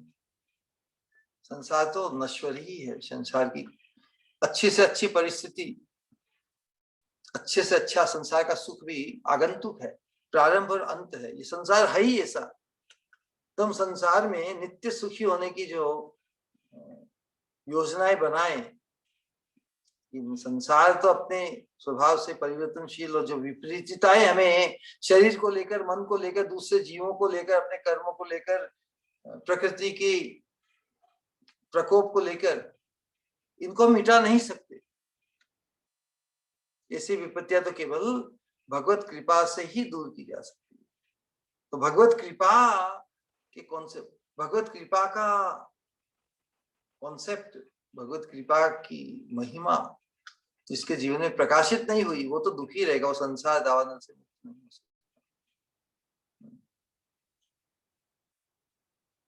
तो बुद्धिमान व्यक्ति को क्या करना चाहिए कि भगवान की कृपा को पूर्ण रूप से समझने के लिए, पूर्ण रूप से हर परिस्थिति में भगवान की कृपा को अनुभव करने के लिए, तो भगवान के प्रामाणिक प्रतिनिधि है जिन्होंने हर अवस्था में जो भगवान की कृपा का अनुभव करते हैं, तो उनके आश्रित होने से हम भी हमारी हर परिस्थिति में, भले वो अनुकूल है, प्रतिकूल हो, भौतिक दृष्टिकोण से, रोग की अवस्था हो चाहे स्वस्थ अवस्था में, तो हम भगवान की कृपा मानते हैं।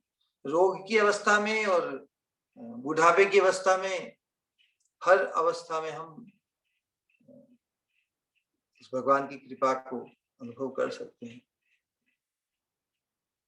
वही एकमात्र, अन्यथा तो जिस प्रकार युधिष्ठिर महाराज इन प्रतिकूल लक्षणों का अनुभव कर रहे हैं, ये लक्षण तो समय के, काल के प्रभाव से आने वाले ही हैं,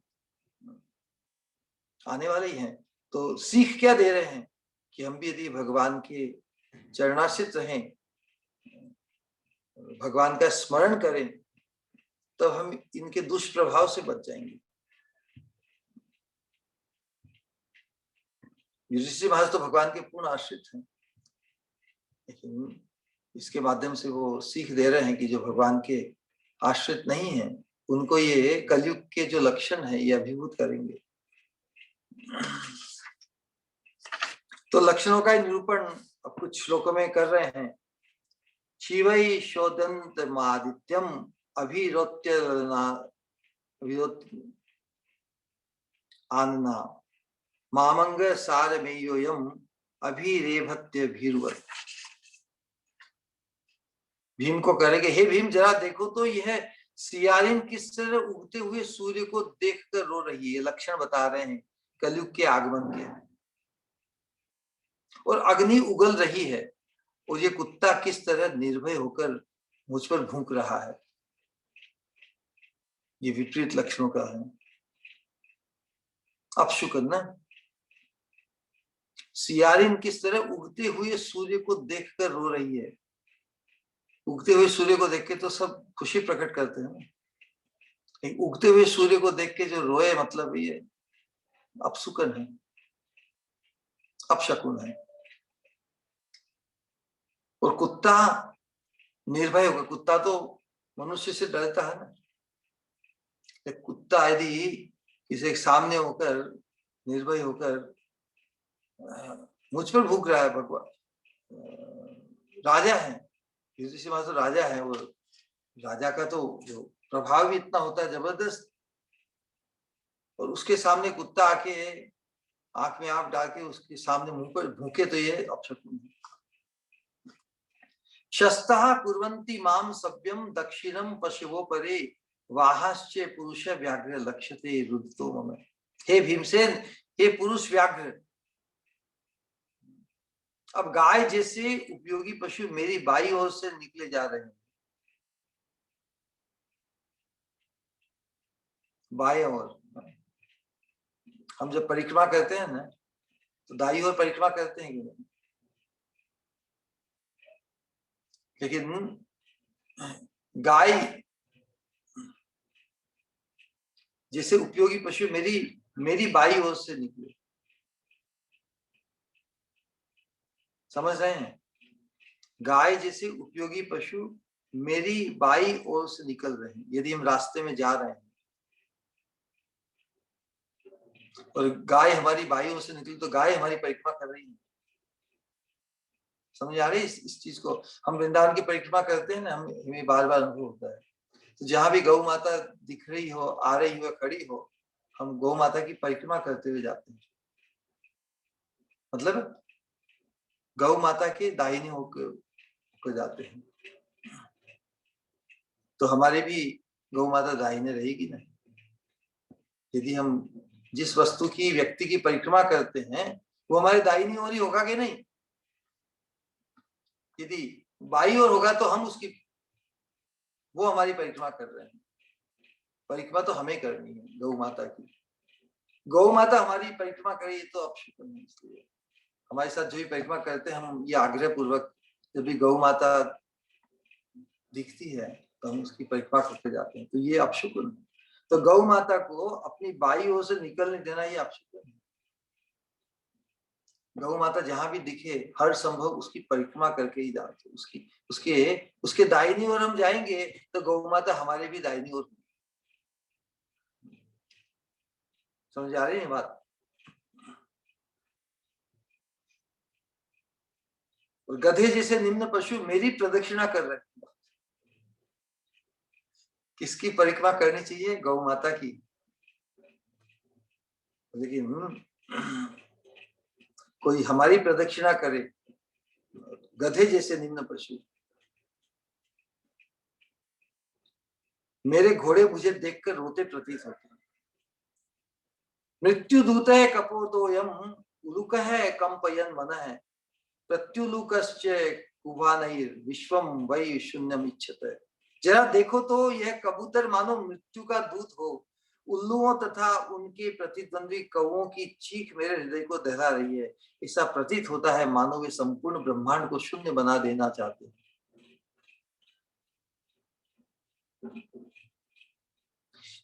धूम्रादिशे परिधय कंपते भ्रू सहाद्रिभिः निर्घातश्चे महांस्तात साकं च स्तनयित्नुभिः।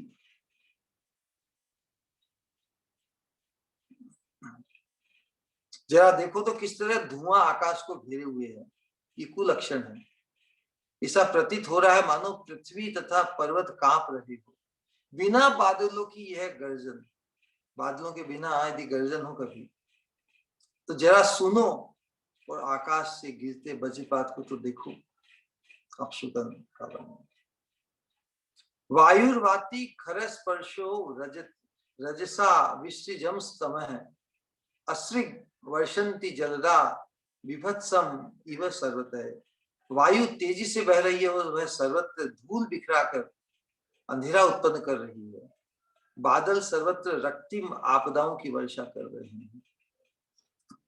सूर्यम हत प्रभम पश्य ग्रहम अर्दम मिथो दिविः ससंकुलैर्भूत गणैः ज्वलिते इव रोदसी। सूर्य की किरणें मंद पड़ रही हैं, वो तारे परस्पर भिड़ रहे प्रतीत हो रहे हैं। भ्रमित जीव जलते हुए तथा रोते प्रतीत हो रहे हैं। नद्यो नदाश्चे क्षुभिता सरांसी च मनांसी च न ज्वलति अग्निराज्येन कालोयम किम विधास्यति। नदियां, नाले, तालाब, जलाशय तथा मन सभी विक्षुब्ध हैं। कभी नदियां भी कभी कभी तो प्रफुल्लित खिलखिलाती लगती है और कभी एकदम इतना प्रफुल्लित नहीं करती। नदी, नाले, तालाब, जलाशय तथा मन सभी विक्षुब्ध हैं। घी से अग्नि नहीं जल रही है, अग्नि जल रही है और दूसरी चीजों से। मतलब इतने अपशुकुन है कि घी खाने को नहीं मिलेगा, जलाने को कहां से मिलेगा। ये कैसा असामान्य समय है। घी दूध की नदियां भरी रहती थी, बहती थी, उसके बदले अब यहाँ दिए जलाने के लिए भी घी नहीं है, खाने के लिए नहीं है। ये अपशकुन है। यह कैसा असामान्य समय है। आखिर क्या होने वाला है। न पिबंती स्तनम वत्सा न दुह्यंती च मातरः रुदंती अश्रुमुखा गावो न हृष्यंती ऋषभा व्रजे। बछड़े न तो गौओं के थनों में मुंह लगा रहे हैं, न गौएं दूध देती हैं। वे आंखों में आंसू भरे खड़ी खड़ी रंभा रही है और बेलों को चरागाहों में कोई प्रसन्नता नहीं हो रही।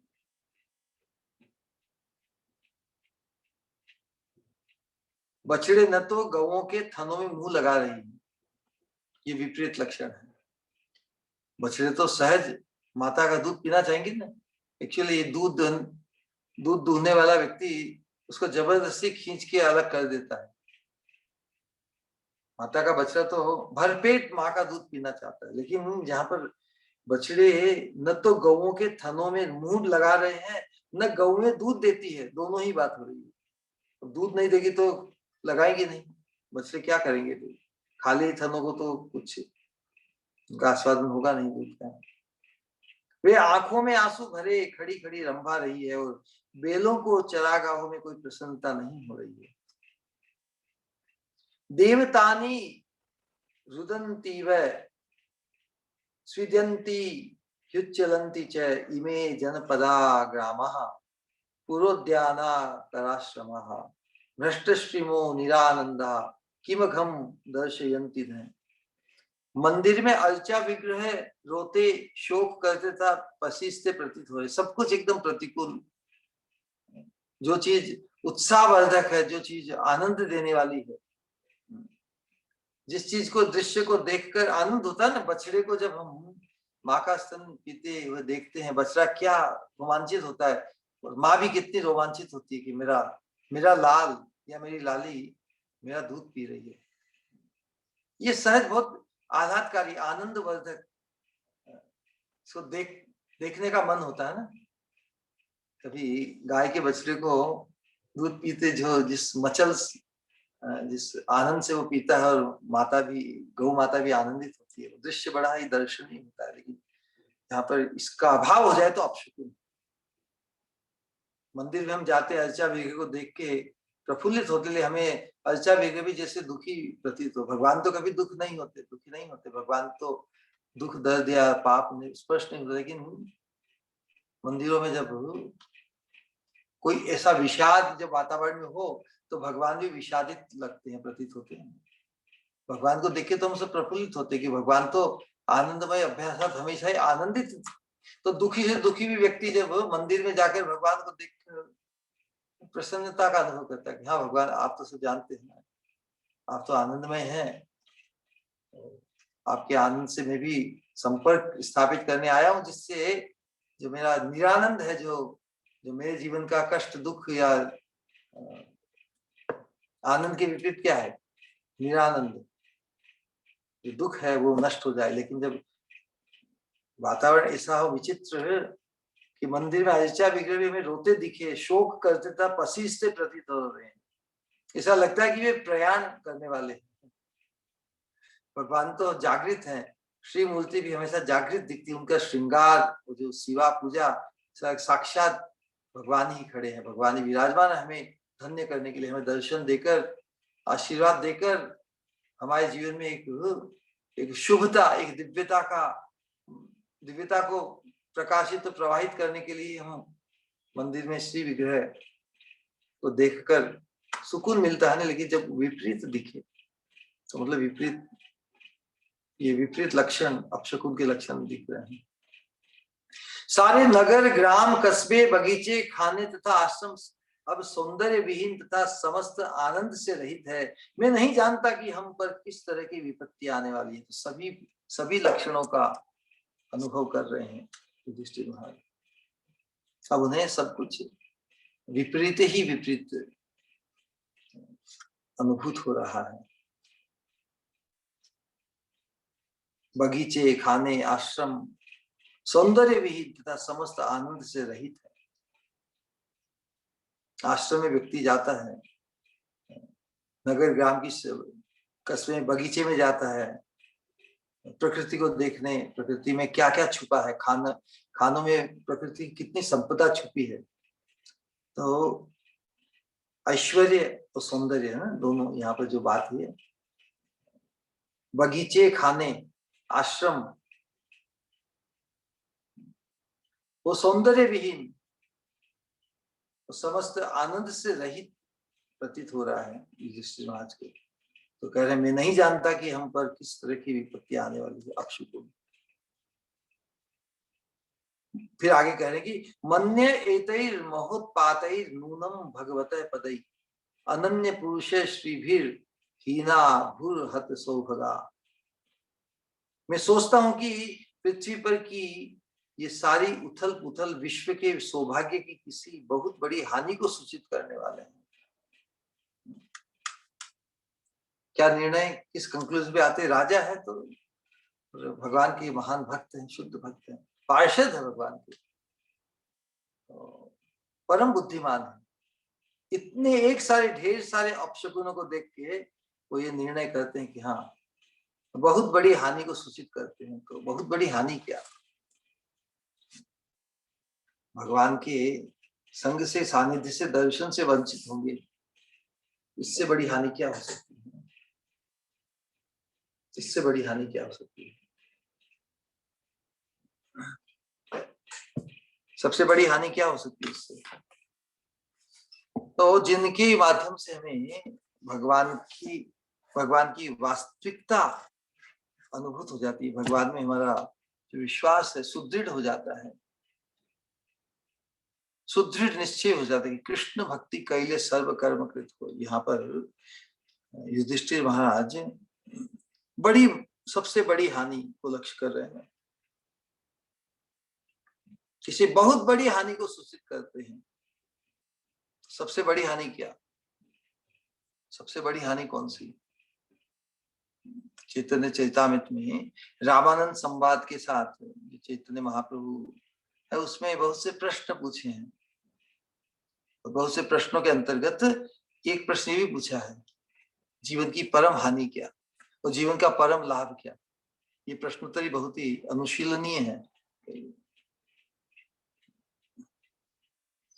संसार भाग्यशाली था कि उस पर भगवान के चरण कमलों के पद चिन्ह अंकित हुए, किंतु ये लक्षण यह सूचित कर रहे हैं कि अब आगे ऐसा नहीं रह पाएगा। उनको साक्षात ये अनुभव हो रहा है कि भगवान का अंतर ध्यान हो गया है। ढेर सारे लक्षण हो जाते हैं ना, तो फिर कोई संशय नहीं रहता कि भगवान अंतर ध्यान हो गए।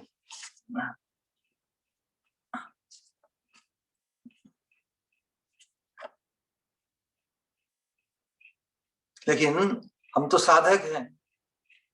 दिव्य स्थिति, जिस दिव्य स्थिति को भगवान तो गुरु रूप और परम गति रूप दोनों है ना पांडवों के। युधिष्ठिर महाराज का जो कॉन्टेक्स्ट है कि भगवान उनके मार्गदर्शक, उनके आश्रय, उनके गुरु, उनके हितैषी सब कुछ है।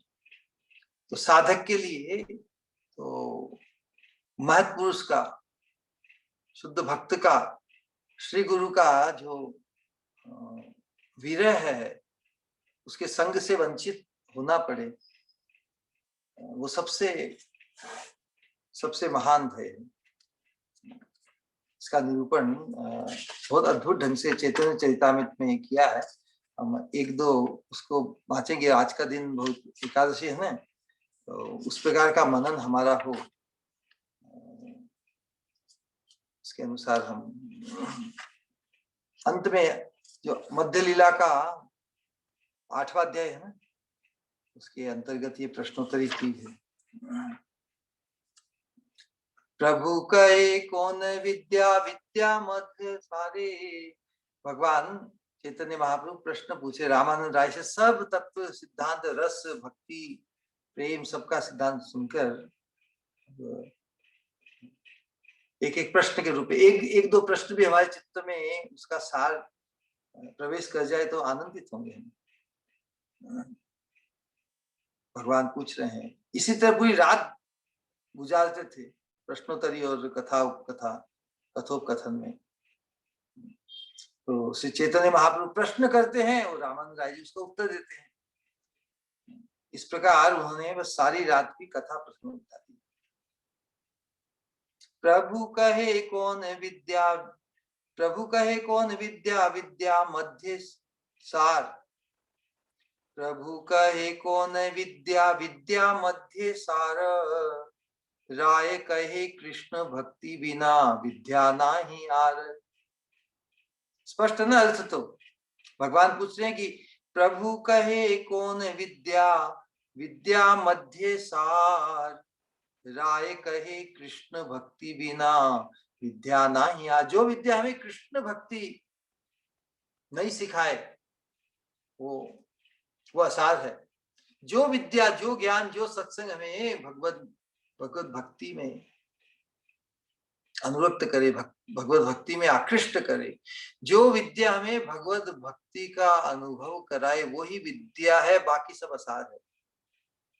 द एसेंस ऑफ ऑल विद्या, अनुशीलन, अध्ययन, मनन, जो हम विद्या के नाम पर अर्जित करते हैं, तो जो विद्या हमें भगवत भक्ति का अनुभव नहीं कराए वो असार है। कीर्ति गण मध्य जीवेर कौन बड़ कीर्ति। सबसे बड़ा यशस्वी, सबसे बड़ा यश क्या है? तो कहते कृष्ण प्रेम भक्त बलि जार है ख्याति। कीर्तियों में जीव की सबसे बड़ी कीर्ति कौन सी है? तो रामानंद राय कहते हैं कि किसी का परिचय श्री कृष्ण का प्रेमी भक्त कहलाना। कोई हमारे घर में आए या रास्ते से गुजरता हो और उसका परिचय यदि कोई दे, हमारा परिचय यदि कोई दे, किसी का भी परिचय यदि कोई दे, ये तो कृष्ण प्रेमी जा रहा है। तो किसी का परिचय कृष्ण का प्रेमी भक्त के रूप में कहलाना जीव की सबसे बड़ी कीर्ति है। तो हम जिस शुद्ध भक्ति मार्ग पर अवस्थित हैं, हम इसी कीर्ति की तरफ आगे बढ़ रहे हैं ना। और किसी अन्य कीर्ति के तो लोलुप नहीं रहेंगे ना। हम परम कीर्ति की तरफ बढ़ रहे हैं। तो हमारा भी परिचय संसार में यदि कोई हो तो हमें कोई कृष्ण के प्रेमी भक्त के रूप में हम कहलाएं, पहचाने जाएं, तो ये जीव की सबसे बड़ी कीर्ति है। संपत्ति मध्य जीवे कौन संपत्ति गणी। राधा कृष्ण प्रेम जार से बड़ो धनी। सबसे बड़ा धनी कौन है? जिसके बहुत बिल्डिंग है, बहुत बड़ा बैंक बैलेंस है, बहुत बड़े। महाप्रभु कह रहे संपत्ति के मध्य में सबसे बड़ी, जीव की सबसे बड़ी संपत्ति क्या है, या जीवों के बीच में सबसे बड़ा धनी कौन है? संपत्तियों में जीव की सबसे बड़ी संपत्ति क्या है? तो रावण कहते हैं कि जिसके पास श्री राधा कृष्ण प्रेम रूपी संपत्ति है, वही सबसे बड़ा धनी। तो जो सबसे बड़ा धनी है उसी के पास सबसे बड़ी संपत्ति होगी ना। इसको जो प्रश्न पूछने का स्टाइल, ढंग अलग होता है, लेकिन आशय एक ही होता है। प्रश्न क्या पूछा कि संपत्ति मध्य जीवे कौन संपत्ति गणी। संपत्तियां अनेक प्रकार की होती है, जन धन इत्यादि। न जन्म न धनम न सुंदरी, भगवान कहते हैं। तो संपत्ति के मध्य में जीव की सबसे बड़ी संपत्ति कौन है? तो कहने का आशय यही है कि सबसे बड़ा जीव कौन है, सबसे बड़ा धनी जीव कौन है ना। संपत्तियों के बीच में जीव की, किसी व्यक्ति की सबसे बड़ी संपत्ति कौन है? कहने का आशय ये कि सबसे धनी कौन है। तो कहा कि राधा कृष्ण प्रेम जार से ही बड़ो धनी। जो भगवान राधा कृष्ण के प्रेम से संपन्न है, जिसके हृदय में राधा कृष्ण का प्रेम, वही सबसे बड़ा धनी है। दुख मध्य कौन दुख हाय गुरुतर। हानि कहो या दुख कहो, एक ही बात है। सबसे बड़ा दुख कौन सा, सबसे गुरुतर, सबसे भारी दुख कौन सा है? कृष्ण भक्त विरह बिनु दुख नाही आर। जिस अवस्था में, जिस प्रसंग से, जिस समय कृष्ण भक्त की का विरह झेलना पड़े, उससे बड़ा और कोई दुख नहीं। श्री कृष्ण के भक्त के विरह या वियोग के समान और कोई महान दुख नहीं। प्रभु आगे पूछते हैं, मुक्त मध्य कौन जीव मुक्त करी मानी। कृष्ण प्रेम जार से ही मुक्त शिरोमणि। जिसके हृदय में भगवान का प्रेम है वही मुक्त है, बाकी और कोई मुक्त नहीं, बाकी सब बंधन। जो भगवान के प्रेम से संपन्न है वही मुक्त है, वही मुक्त शिरोमणि। किस जीव को मुक्त कहा जाएगा? तो जिसको श्री कृष्ण प्रेम प्राप्त है, जो कृष्ण प्रेम से संपन्न है, वही मुक्तों में शिरोमणि है।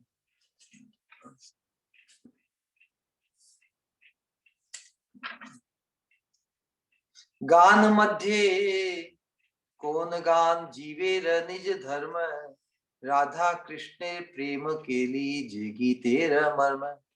हम गीत गाते हैं ना, गान मध्य कौन गान जीवेर निज धर्म।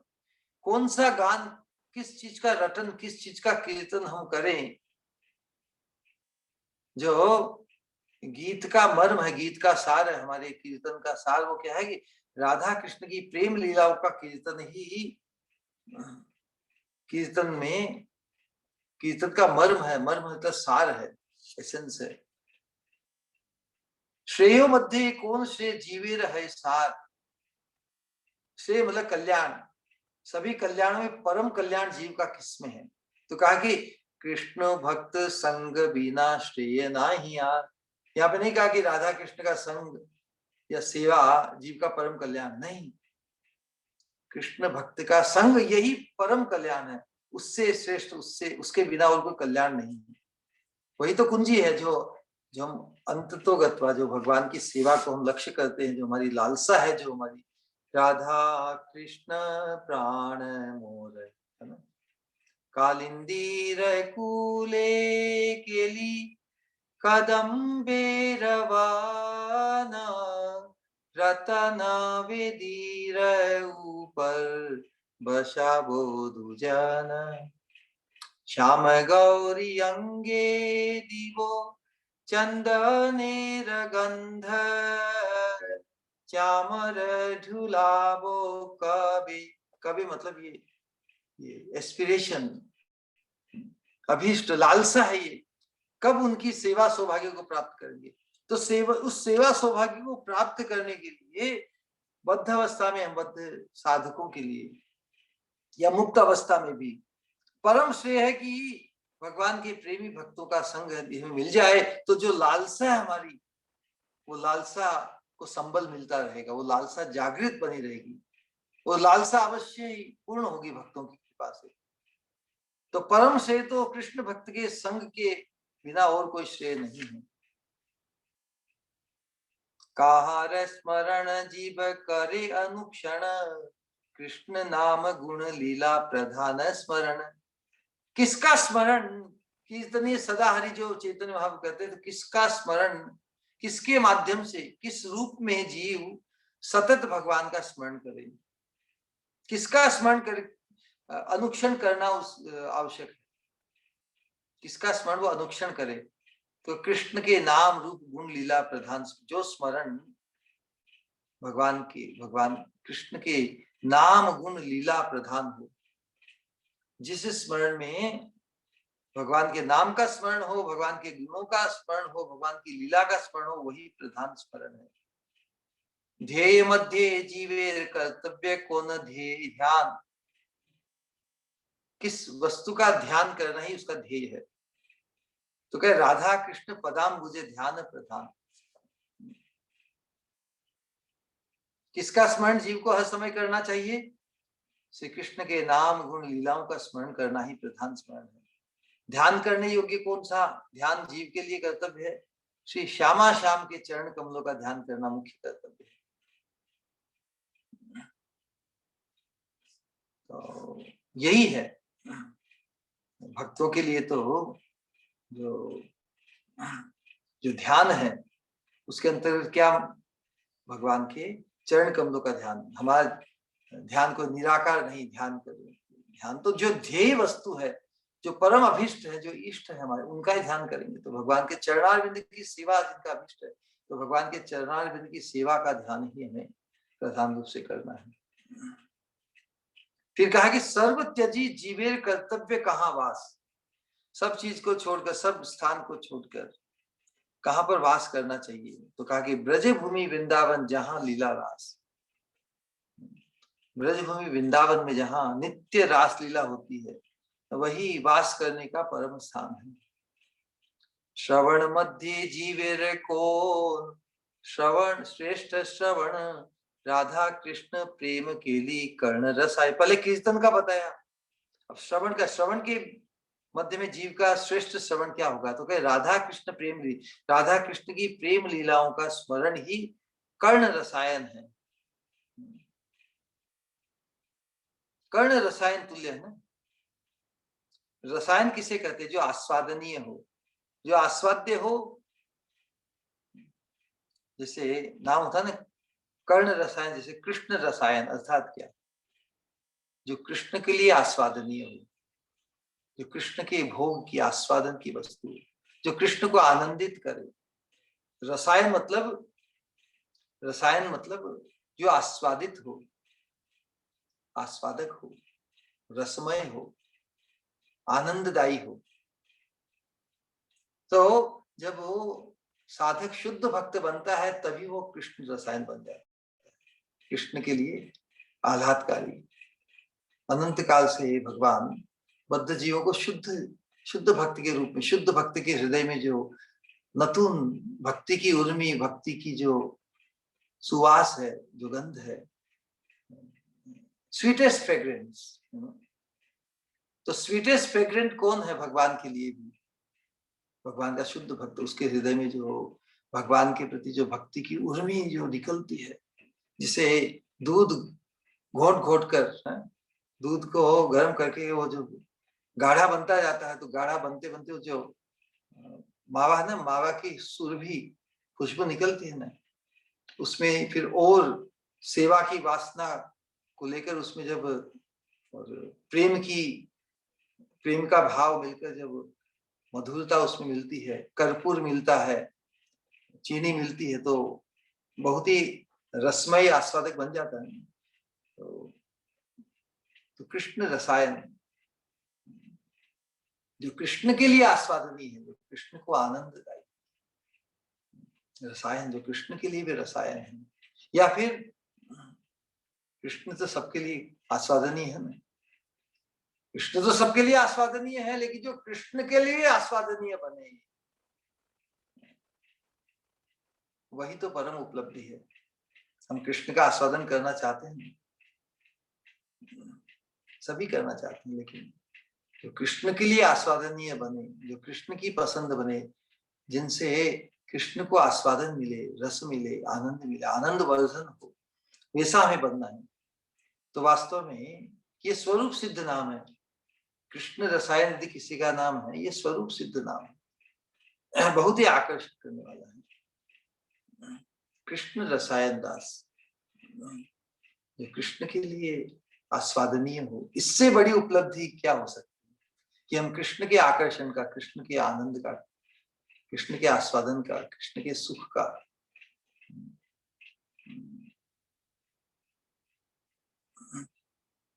साधन बने, कृष्ण के आकर्षण का केंद्र बने। श्रवण मध्य राधा कृष्ण, उपास्य मध्य कौन? उपास्य प्रधान के श्रेष्ठ उपास्य युगल राधा कृष्ण नाम, नामे रुचि। श्रेष्ठ उपास्य कौन है हमारे? श्रेष्ठ उपास्य जिनका नाम युगल राधा कृष्ण है, उन्हीं की उपासना करते हैं ना। जिनका नाम राधा कृष्ण है वही हमारे प्रधान उपास्य हैं। चैतन्य महाप्रभु सुखी करने के लिए रामानंद राय कहते हैं, मुक्ति भुक्ति वांछा जयी कहाँ दोहार गति। कोई जो मुक्ति की या भुक्ति की वांछा करता, उनकी गति कहाँ है? साथ में ये भी बताया कि जो भगवान को लक्ष्य नहीं करते, भगवान की उपासना जिनकी नहीं है, उनकी क्या गति है, साथ में बता दिया है। जो भुक्ति को लक्ष्य करते हैं, मुक्ति को लक्ष्य करते हैं, उसकी वांछा करते हैं, उनकी क्या गति है? तो कि स्थावर देहे देव देहे जैसे अवस्थिति। जो धर्म का पालन करके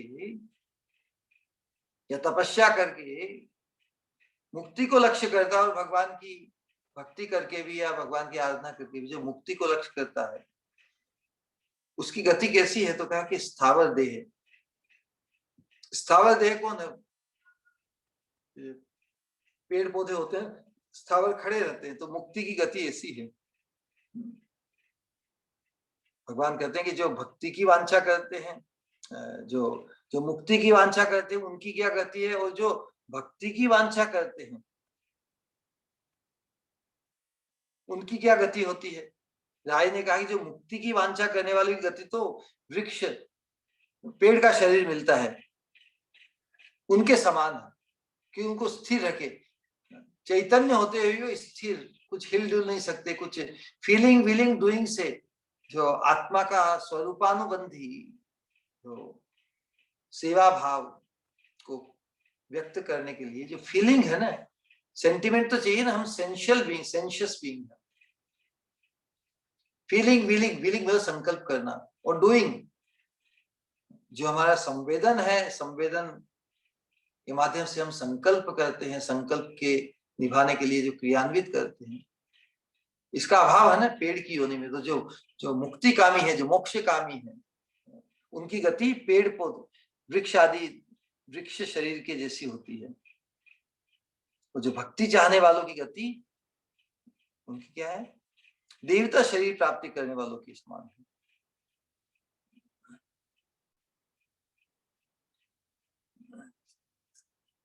तो इस प्रकार प्रश्नोत्तरी हुई है।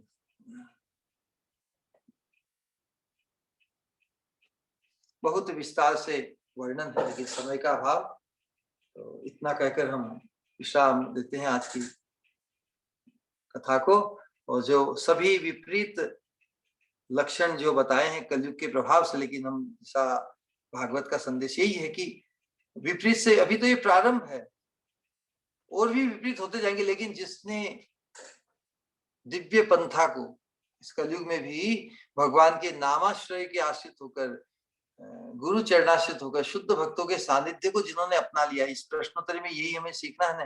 भले ही अपसुकन से अपसुकन हो, वो अपना काम करेंगे, लेकिन हमें तो शुद्ध सुकून रूपी इस भगवत पंथा को जिसने अपना लिया है, उसके लिए फिर वो इन विपरीत कलयुग के जो विपरीत लक्षण है उनसे अभिभूत नहीं होगा। हम ऐसे समाज का निर्माण करेंगे, ऐसे समुदाय का निर्माण करेंगे जो इन दुष्प्रभाव, कलयुग के दुष्प्रभाव से मुक्त रहेगा। बोलिए हरे कृष्ण कृष्ण कृष्ण हरे हरे, हरे राम राम राम। आप सभी का खूब खूब धन्यवाद। किसी का कोई प्रश्न जिज्ञासा हो तो अवश्य प्रश्न। हरे कृष्ण।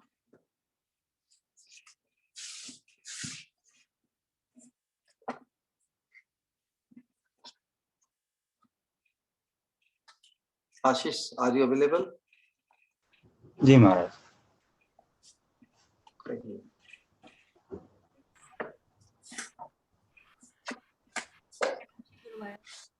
हरे कृष्ण।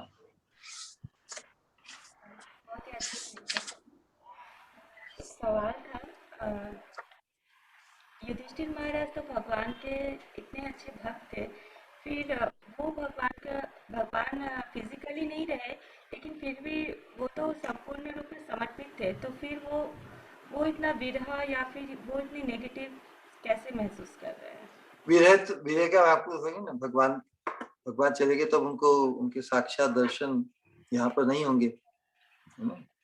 और भगवान के प्रभाव को यहाँ स्थापित कर रहे हैं कि भगवान की उपस्थिति में के कारण प्रकृति बिल्कुल अनुकूल थी। काल के प्रभाव से मुक्त, भगवान तो स्वयं ही काल के भी काल है, काल के भी नियंता है।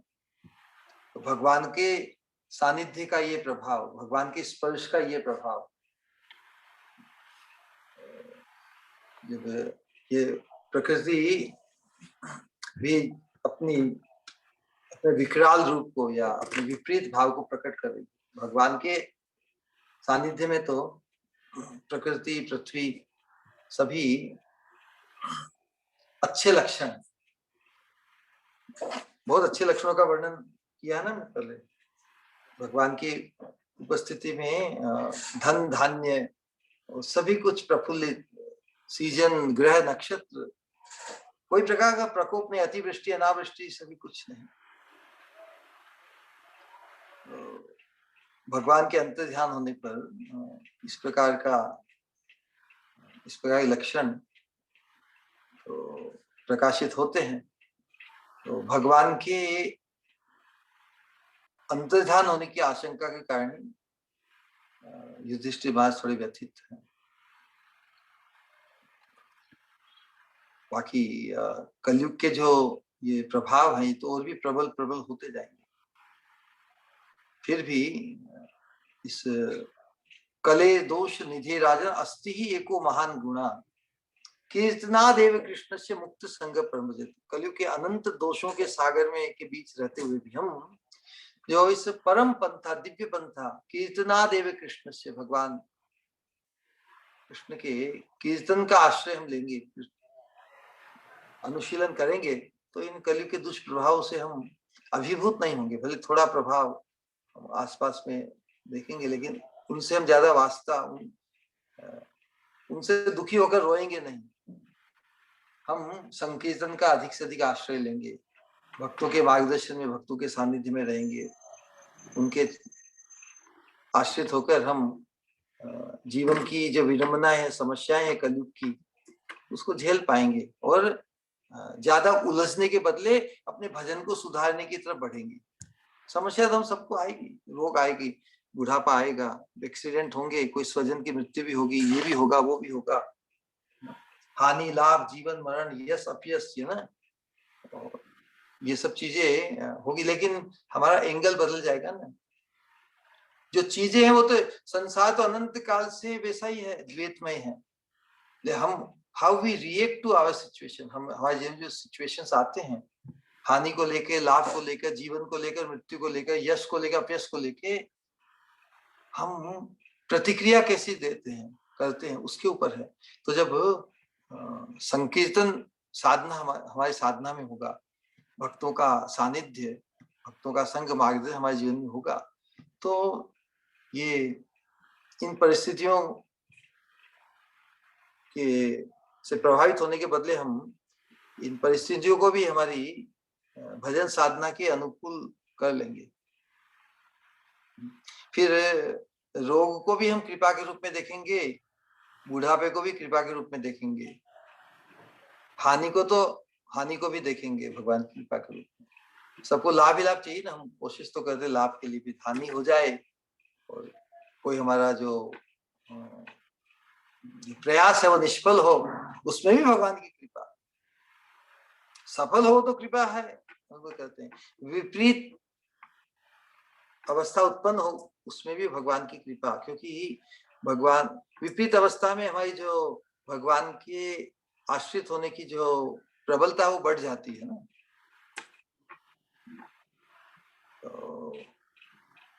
तो उसे भी हम कृपा के रूप में महसूस करते हैं। जब कभी संकट सामने आता है तो हम भगवान को बड़ी तीव्रता से एकाग्रता से एकदम पुकारते हैं, चाहते नहीं हम कि विपरीतता आए हमारे जीवन में, लेकिन फिर भी संसार का स्वभाव ऐसा ही है, काल का प्रभाव ऐसा ही है, विपरीतता आएगी ही, फिर भी भक्त साधक उन्हें भगवान की कृपा के रूप में ही अनुभव करेगा। ऑलराइट, दो लाइन बोलनी है, बोलो। हाँ बोलिए, किसी को कोई प्रश्न है तो पूछ ले, बाद में बोल लेना। और किसी का कोई प्रश्न? अल्टीमेटली युधिष्ठिर महाराज जो इस अपने प्रकट कर रहे हैं, तो ये जो भावी हम जिस वर्तमान जीवन में कलयुग में जी रहे हैं, तो इससे विचित्र सी घटनाएं, बिल्कुल अप्रत्याशित, बिल्कुल नीति के विरुद्ध, पुण्य के विरुद्ध, असत कार्य, क्या क्या घटनाएं, कितने कितने विकृत क्रियाएं, घटनाएं हम सुनते हैं, श्रवण करते हैं ना। तो ये इसको हम समझ सकते हो, लेकिन हम उनसे प्रभावित हुए बिना और उनमें भाग लिए बिना हम अपने आप को अलग रख सकते हैं ना। We can remain become immune to all those things.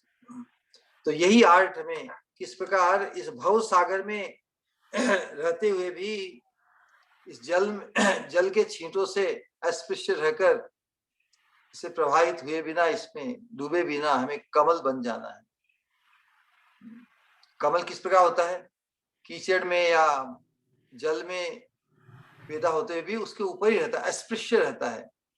कमल जल और कीचड़ से अस्पृश्य, उसी प्रकार जब हम इस भक्ति साधना को अंगीकार करते हैं, श्रीमद् भागवतम का अनुशीलन करते हैं, तो संसार की घटनाएं दूसरों के बीच साथ घटित होती है। हमारे जीवन में भी रोग, बुढ़ापा, विपरीत परिस्थिति, धोखाधड़ी, प्रतिकूलताएं अनेक प्रकार की आएगी, लेकिन हम उससे अभिभूत नहीं होंगे, हमारा जीवन कमलवत हो जाएगा।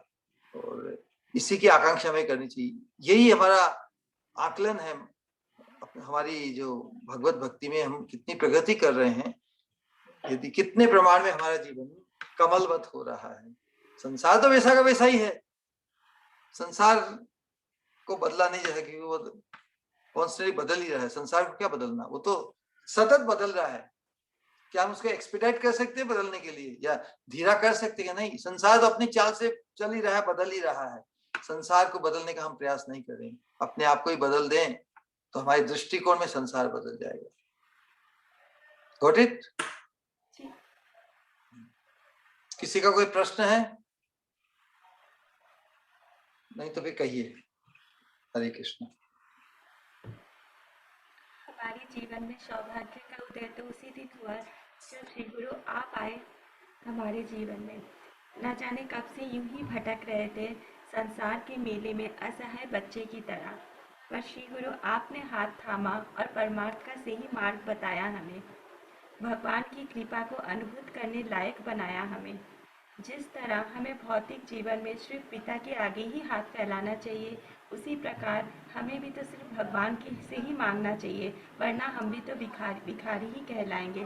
कितनी सुंदर बात कही आपने। हम तो कांच के टुकड़े मांगना चाहते हैं, पर भगवान तो हमें अमूल्य धन अपने चरण कमल का आश्रय देना चाहते हैं, इसलिए तो वो भगवान है। कितनी सुंदर छवि भगवान के बारे में आपने प्रस्तुत की है। हमें सारे अनिष्टों से बचाने के लिए भगवान आते हैं श्री गुरु के रूप में, जैसे आप आए हो श्री गुरु। जंगल की दावाग्नि जैसे घनघोर वर्षा से बुझती है, उसी प्रकार संसार की ज्वाला रूपी महादावाग्नि भी बुझती है भगवान की असीम कृपा से, जो बरसती है हमारे जीवन में श्री गुरु रूपी कृपा रूप में। और क्या कहूँ, आपने हमारे मन में श्री राधा कृष्ण की प्रेम भर दिया। श्री राधा कृष्ण का प्रेम भर के सही मायनों में धनी होना क्या होता है, ये महसूस करवाया। सुनकर मन रोमांच से भर जाता है कि कृष्ण तो सबके लिए आस्वादनीय है, पर हमें तो वो वैसा बनना है कि हम कृष्ण के लिए आस्वादनीय बन सके।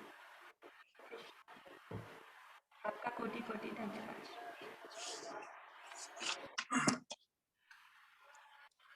हरे कृष्ण। 1 मिनट और है, किसी को कुछ कहना हो तो कह सकते हैं। मुझे मालूम है कि आप सब इतने निपुण है इस भक्ति के अनुशीलन में और सत्संग में कि आप सभी प्रश्नों से मुक्त हैं। बहुत अच्छी बात है, बहुत आनंद है। मैं कोई कुछ कहना चाहे, अपने अनुभव को, अपने विचार को तो व्यक्त कर सकते हैं। 5 o'clock, टाइम इज अप। ठीक है, तो सभी एकादशी का व्रत पालन करते हैं और भगवान की शुद्ध भक्ति और वास्तव में हम सभी कृष्ण रसायनता को प्राप्त करें, यही आज के सत्संग का फाइनल टॉप पॉइंट है। हरे कृष्णा कृष्ण कृष्ण हरे हरे, हरे राम हरे राम राम हरे कृष्णा कृष्ण कृष्ण हरे हरे, राम हरे राम राम राम हरे हरे, हरे कृष्णा कृष्ण हरे हरे, राम हरे राम राम राम हरे कृष्ण कृष्ण हरे हरे राम राम राम हरे हरे। परम पूज्य भक्ति स्वरूप गोविंद स्वामी महाराज की बहुत बहुत